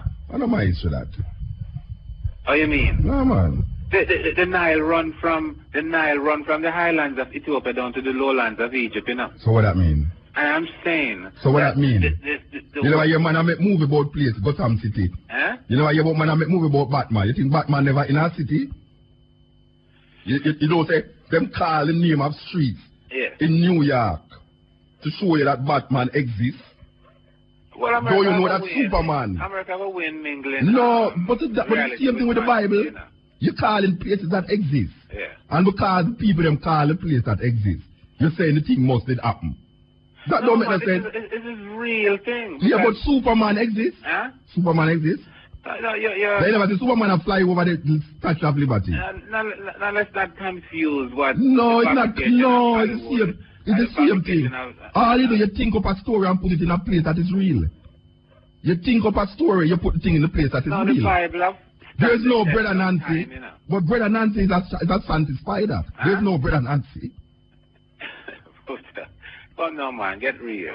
Of course, I'm getting real. I am getting real. Because you people want me to believe that a Jewish snake was talking to a woman. And you people want me to believe that a man hold up a rod. A Jewish snake. Then I must a Jewish snake, I couldn't another snake. What? Because a Jewish story. Who is a Jew? Who is a Jew? Yeah. You tell me why. But you have a whole lot of Ethiopians who are Jew, No, them become Jew. No. Them become. Yeah, people become Jew. They don't become. Yeah, but you make it seem like it's a racial thing. No, I is an Ethiopian first. I can be an Ethiopian and not be a Jew. What the emperor himself was a Jew, Who said that? No, you ever hear the Haile Selassie mention himself as a Jew? Emperor Haile Selassie was the conquering line of the tribe of Judah. Does it have to be a Jew? No, sir. Eh? No, sir. No? No, go, sir. So this whole idea of giving himself this title of the conquering line of the tribe of Judah. I know I have to give himself a title. The title is a tradition of Ethiopia. It's not Haile Selassie. But you have to be a member of the tribe of Judah to become the conquering line of the tribe of Judah. Yeah, I am saying to you. You say Haile Selassie give himself that title. Yeah. I am saying to you that Haile Selassie did not give himself that title. But that title is a tradition of Ethiopia. In a book I was reading earlier with Leonard Mosley, Haile Selassie, the conquering line of Judah. I read it too. Huh? I read it too. Yes, but I'm saying that to be a member of the tribe of Judah. You have to be from that lineage. Yes. Yeah, so what happened? So I'm saying that then he must have been a Jew then.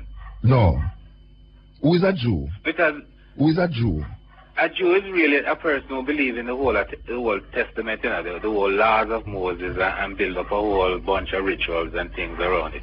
Look here. It's like how you have Falasha. Yeah. Falasha, you can't go to Ethiopia and call the people them Falasha, Falasha is like you are called a man Kuli. Yeah. It is not accepted. He's an Ethiopian Jew. No, it's Beta Israelite. Them call themselves Beta Israel. Oh.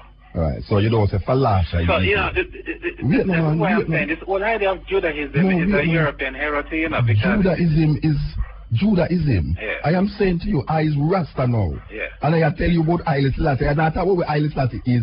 I talk about where I am in relationship to Haile Selassie. Muta. Don't tell me about where Haile Selassie is. Tell me about my relationship with Haile Selassie. As an individual, yes. What you benefit? What are the benefits for believing? For calling yourself a Rastafarian? What is my benefit? Yeah, what are the benefits? You really want me to tell you that? Yeah, man. Why? Because it's a... Because what difference making your life? Wait there, what difference making your life when I tell you that? Huh? I suppose I see this thing as, you know, real... You try to make me out into a crusader? Benefit. You try to make me out into a crusader? I am not a crusader. No. You have to explain the belief. You Look call here. yourself a I have to explain it. For why? You're going to put me in, you're going to behead me? No, man. So why tell me so I have to explain it? I don't have to explain nothing to you. No, I mean, if you're going to... You're a Christian, don't you? It. You're a Christian, don't you? Huh? Don't you a Christian? No, I'm an Israelite, you know. You're not a Christian. But I have... No, I asked you, you're a Christian?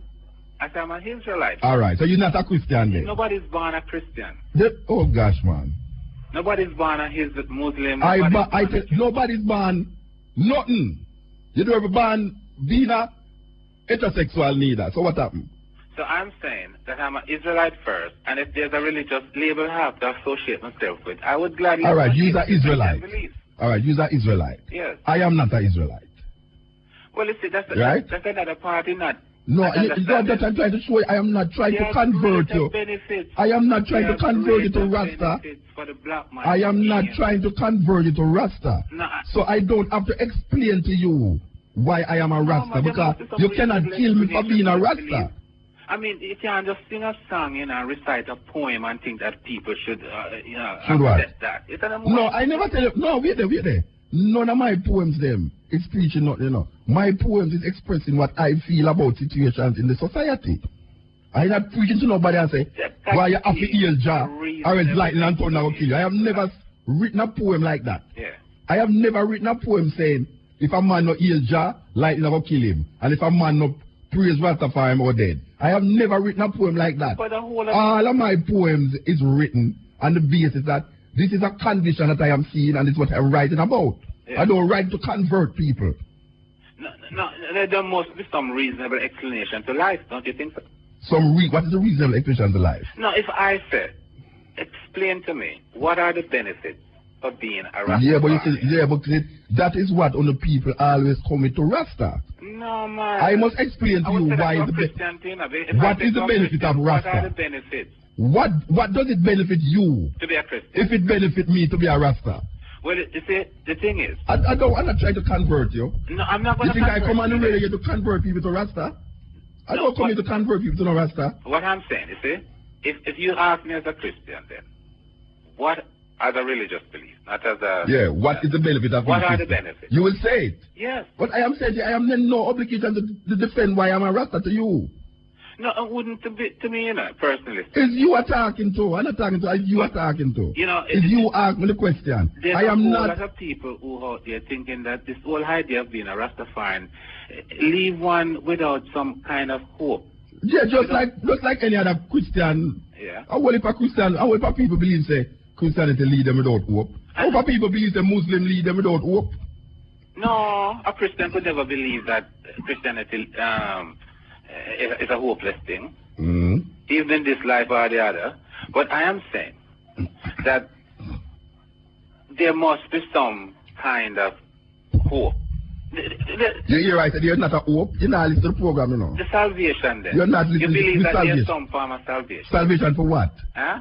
Salvation for what? Now let's get to the human. Salvation for what? I am saying. What am I being salvation about? The fact that we are not just mere flesh, you know. No, tell me, what are you telling me? What is the meaning of salvation?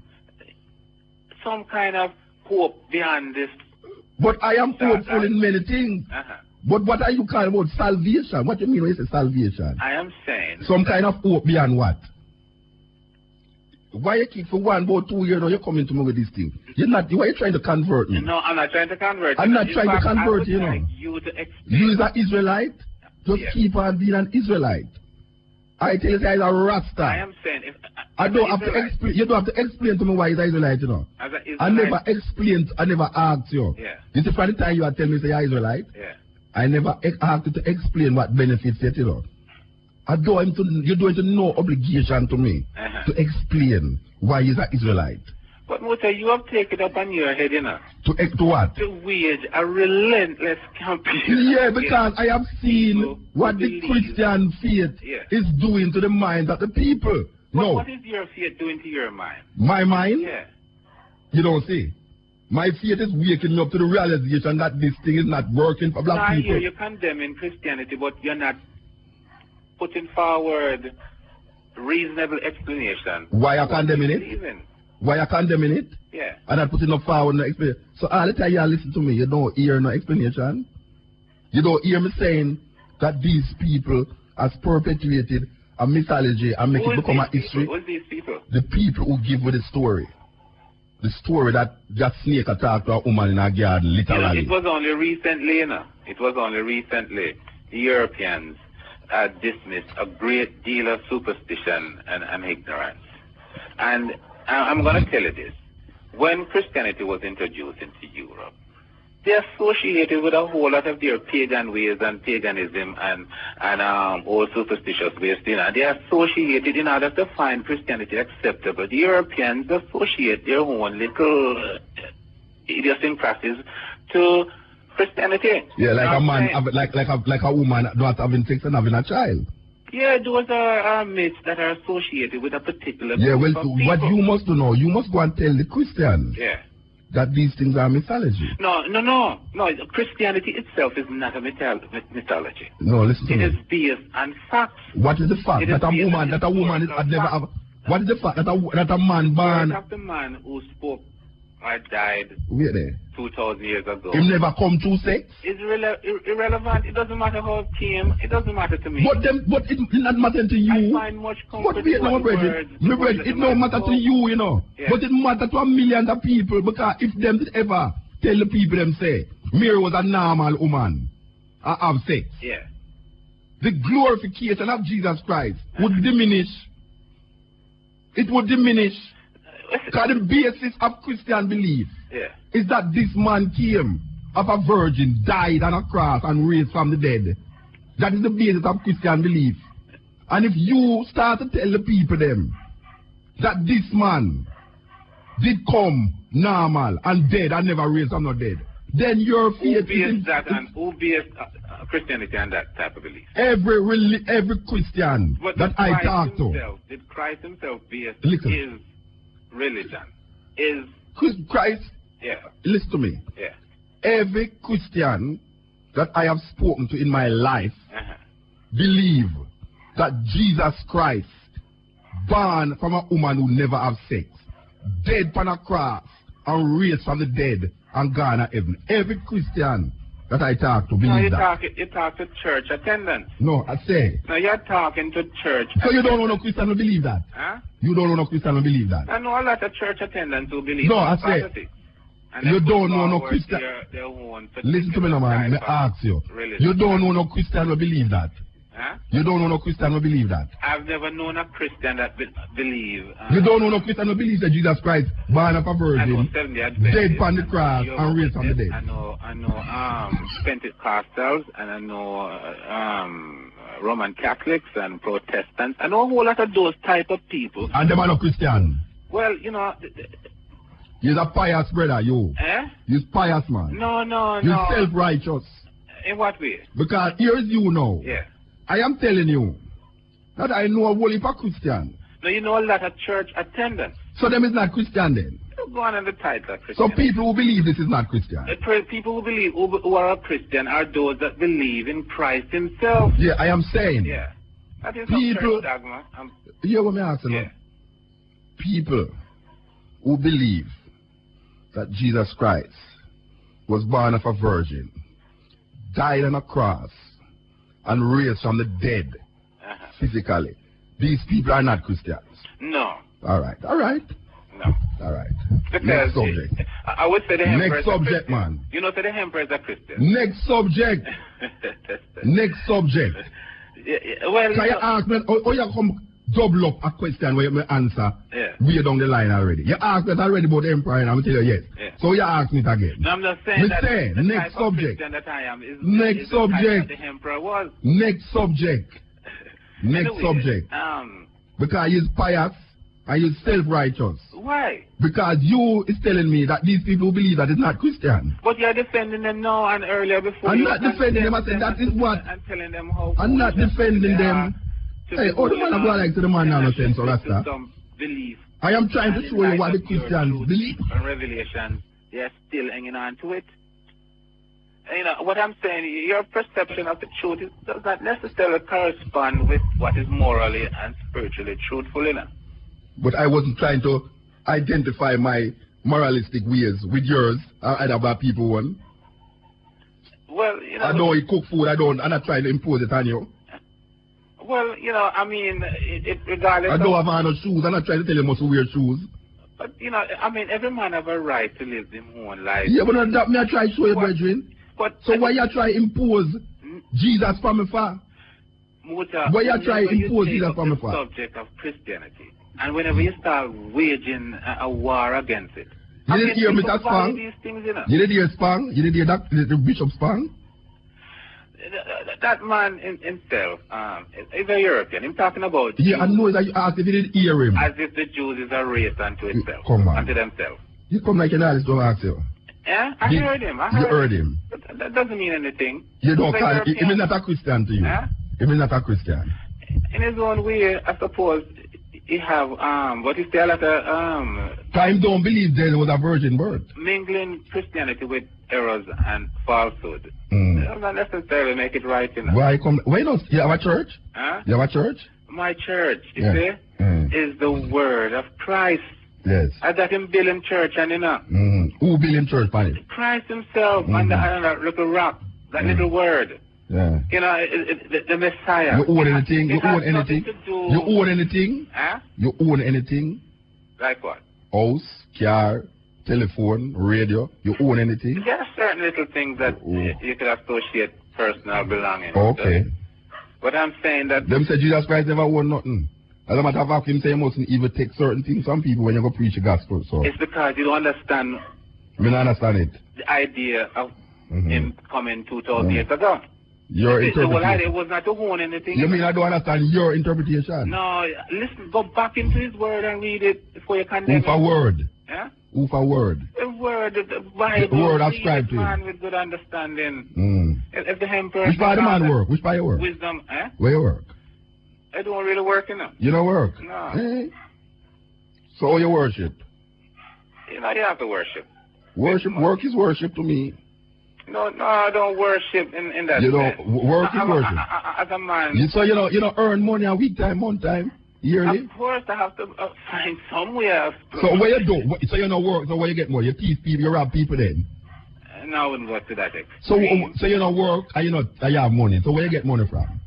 You have a big rich family where they don't left money with you? I tell you, that blessing come in many ways. Oh, it drop from the sky like manna. I'm telling you, it's almost like that. but yes, I've been provided for. And I try not to get real, man. Problem to anybody. Get real, man. No, I've been provided for. Get real. Eh? You have children? 10. You have 10 children? How much woman? Well, it was a result of 2. But, 2 women? Yeah, but as a result of trying to keep the peace. So how much one have for you? How much the other one have for you? 6 and 4. 6 and 4. And all of them alive? Yeah, all of them. So is them old enough that you do have to work for them? About all of them in school. All of them in school? 10 of them? So you have enough school for your January I come? I'm telling you. So you're well rich. You're a rich man. Rich in spirit. No, I'm talking about school fee rich. Wisdom. No, wisdom can't pay your school fee. I tell you that I'd use my wisdom. To pay the school fee? To pay the school fee? To get what is necessary. Then that means I say it's money to pay a school fee. Yes. So how you get that money? Through your wisdom, tell me. Well, it's a long story. No, well, tell me short version. Tell me the edited version. 20 odd years ago, I said that if I am to serve God, in the way that a man is supposed to serve. You can't serve him on money. Yeah, but I not serve money. Myself, I say you have 10 picnic. Yes. And the 10 of them go to school. Yes. So I know say January come. It's not free business I go on to school now. Yes. You have to find book. And it's really a big business. Yeah, so when I say now, as a father of 10 children, yes, how do you acquire money to send your children to school? That's a simple question. Don't make it intellectual, that's that. It's a simple, rotted question may I ask you. Well, how do you acquire money to send your 10 children to school? Well, I can build a house, you know. You build a house? So you're an architect? Not necessarily. I just have a piece of land and I put up a few rooms and rent them. So you get money from rental of house? Yes. Then that may I ask you, you know, you go get so. But you see, sometimes you sound like a man with, you know, you just a go around bush so. That's simple question I ask you. You love talk too much intellectual thing about Jesus and Selassie, right? No, man, you have to secure your soul. Secure your soul. My soul secure, man. There's nothing I can do outside of what is happening here. And nothing can happen to me outside of what is happening here. But in every man's life is limited. Of course. And 150 years from now, none of us who is living now will be here. Yeah, and the fact that we know this is a fact, that immortality is we're all existing under that death. It is for us living beings to try to understand not only life that we live, but the death that we have to face, you know. No, you can't. That is where Christ himself come in. No, man, watch out, man. That is where death comes when no man look, man. Death comes when no man look. So you want to know. True, but you can't. All you can do is prepare for who you're going to live in the life here. True. So when you dead, yes, I don't know what you can do to prepare for that. Well, more than just try to eat good 2,000 years ago. And don't get sick. 2,000 years ago, the Messiah himself make that way clear. No, man, that's a belief, man. That's what I try to show you. Don't try to impose your belief on me. You hear a talking anything good I say to you, don't try to impose your belief on me. But if you don't want to impose my belief on you, then I don't believe in your Jesus Christ. But you understand? You should let it rest. You should let it rest. No, because you know what? It's man like you make a keep talking about it. No, man. I think you're still troubled by the fact that you will not overcome Christianity. No, it's man like you. Believe the fact that you cannot explain it rationally. Explain what? There's no rationality to Christian belief. There's no rationality to Christian belief. It's a faith. Well, there's no rationality to Christian belief. Christian belief is based upon faith and faith alone. Well, for it to exist, faith don't have to have no rationale. Exist 2,000 years ago, then a lot of faith would have to be. No. Applied. The reason why Christianity has existed so long is because of the Crusades and the cruelty to impose this religion and other. But it's not Roman. Wait there. Wait there. What's happening? You know that most countries that adhere to Christianity it was forced on them by people outside of their country. No, if I go back into time, yes, when the disciples were going out, where them go? Them wasn't going out where? Them was in their own country. Into the world. You know which world? Be yourself, man. Which disciples go into which world? Christianity did spread in. Where the disciples go? I mean, they started off from Jerusalem. Yeah, and go where? And they spread themselves. Some went to Ethiopia, some went to Egypt, some went to Spain. Which disciple go to Ethiopia? Huh? Which disciple go to Ethiopia? One of the disciples met no, which disciple go to Ethiopia? I don't know that story. Well, I know them say Philip baptized in Ethiopia, and you know. And them go back to Ethiopia and spread the gospel. Yes. But which disciple you know go to Ethiopia? Well, yeah, what you see, the thing is, the Ethiopians and the people who once inhabited Jerusalem at the time of Christ were very much related, you know. Related in what way? In what way? In what way? Racially and religious beliefs, because the Ethiopians were long anticipating the coming Messiah, you know, long before Christ anticipating was coming. When the Ethiopians anticipate coming of what Christ? It's Philip baptized in Ethiopia and you know, can him go there with it. What you talk about? The coming of the Messiah had to be a vision before it become a reality. That is where you imagine. No. There's no record of what you said. Yeah. Philip baptized an Ethiopian eunuch, and the Ethiopian eunuch go back to Ethiopia with It it. wouldn't mean anything to him if they weren't living into that sort of No, it's colonialism. No, it's colonialism. The present form of Christianity religion, colonized the whole Western world and part of the Eastern world. present form of religion. Christianity is perpetuated by violence. Historically, Christianity is a violent religion. No, Christianity is what the men them use to control Africa, India. I mean, have it all wrong. Show me says lie, me I tell. We should have done already, you know. Show me says lie, me I tell. No, listen, man. Tell me which country. Who is the biggest perpetrators of the Christian crusade? The Crusaders. The Roman Catholics. How did the Crusaders go about? Roman Catholics. The Crusaders kill Muslims, kill Jews. Roman Catholics. The Spanish Inquisition kill off anybody. Roman Catholics. But it's Christianity. Wait, when did Europe become Europe? Europe is a new name, you know. It's Christendom, it used to name, you know. Europe used to name Christendom. It's just that they call it Europe. Because the whole of Europe was Christian. So are you saying now Christ himself was a European then? No, Christ. Jesus Christ is a Greek Roman mythology. I tell you that. There is no man on earth that they name Jesus Christ. Alright. For argument. No argument, no fake. No there fake. was an no, we don't have fake and fake. We are telling you, say, Christianity got big through murder, robbery, through crusading, killing. But Emperor Haile Selassie himself was the last of the crusader thing, you know. Which part him go crusade? In his own country. Oh, you can't crusade? Hey, don't be stupid, man. No, I'm telling you. Don't be an asshole, man. With the assistance. Don't be an asshole on the radio, man, at 25 minutes of 4. With the assistance of Rome, France. Don't be an asshole. With the assistance of Rome, France, and England, the emperor was assisted. My brethren. The emperor was assisted. My brethren. To prevent Ethiopia from becoming an Islamic kingdom. My brethren, don't be an asshole. Listen to what I say. Go back to the same book going that back, you just met, Leonard Mosley's book. Going back, listen to me.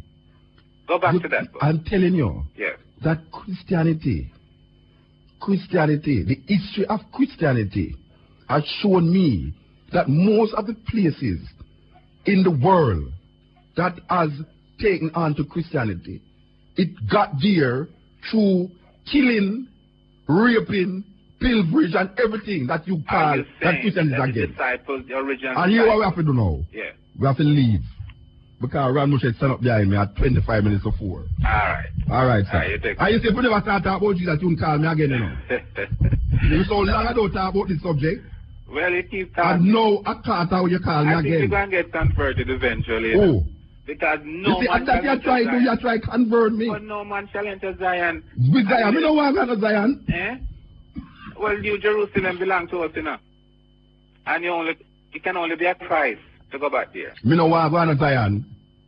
You want to go to Jerusalem? Me say, for what? Me go to Jerusalem already. You see the people who are in Jerusalem, they don't really belong there, you know. Me never see the people them there. They are just a part of that.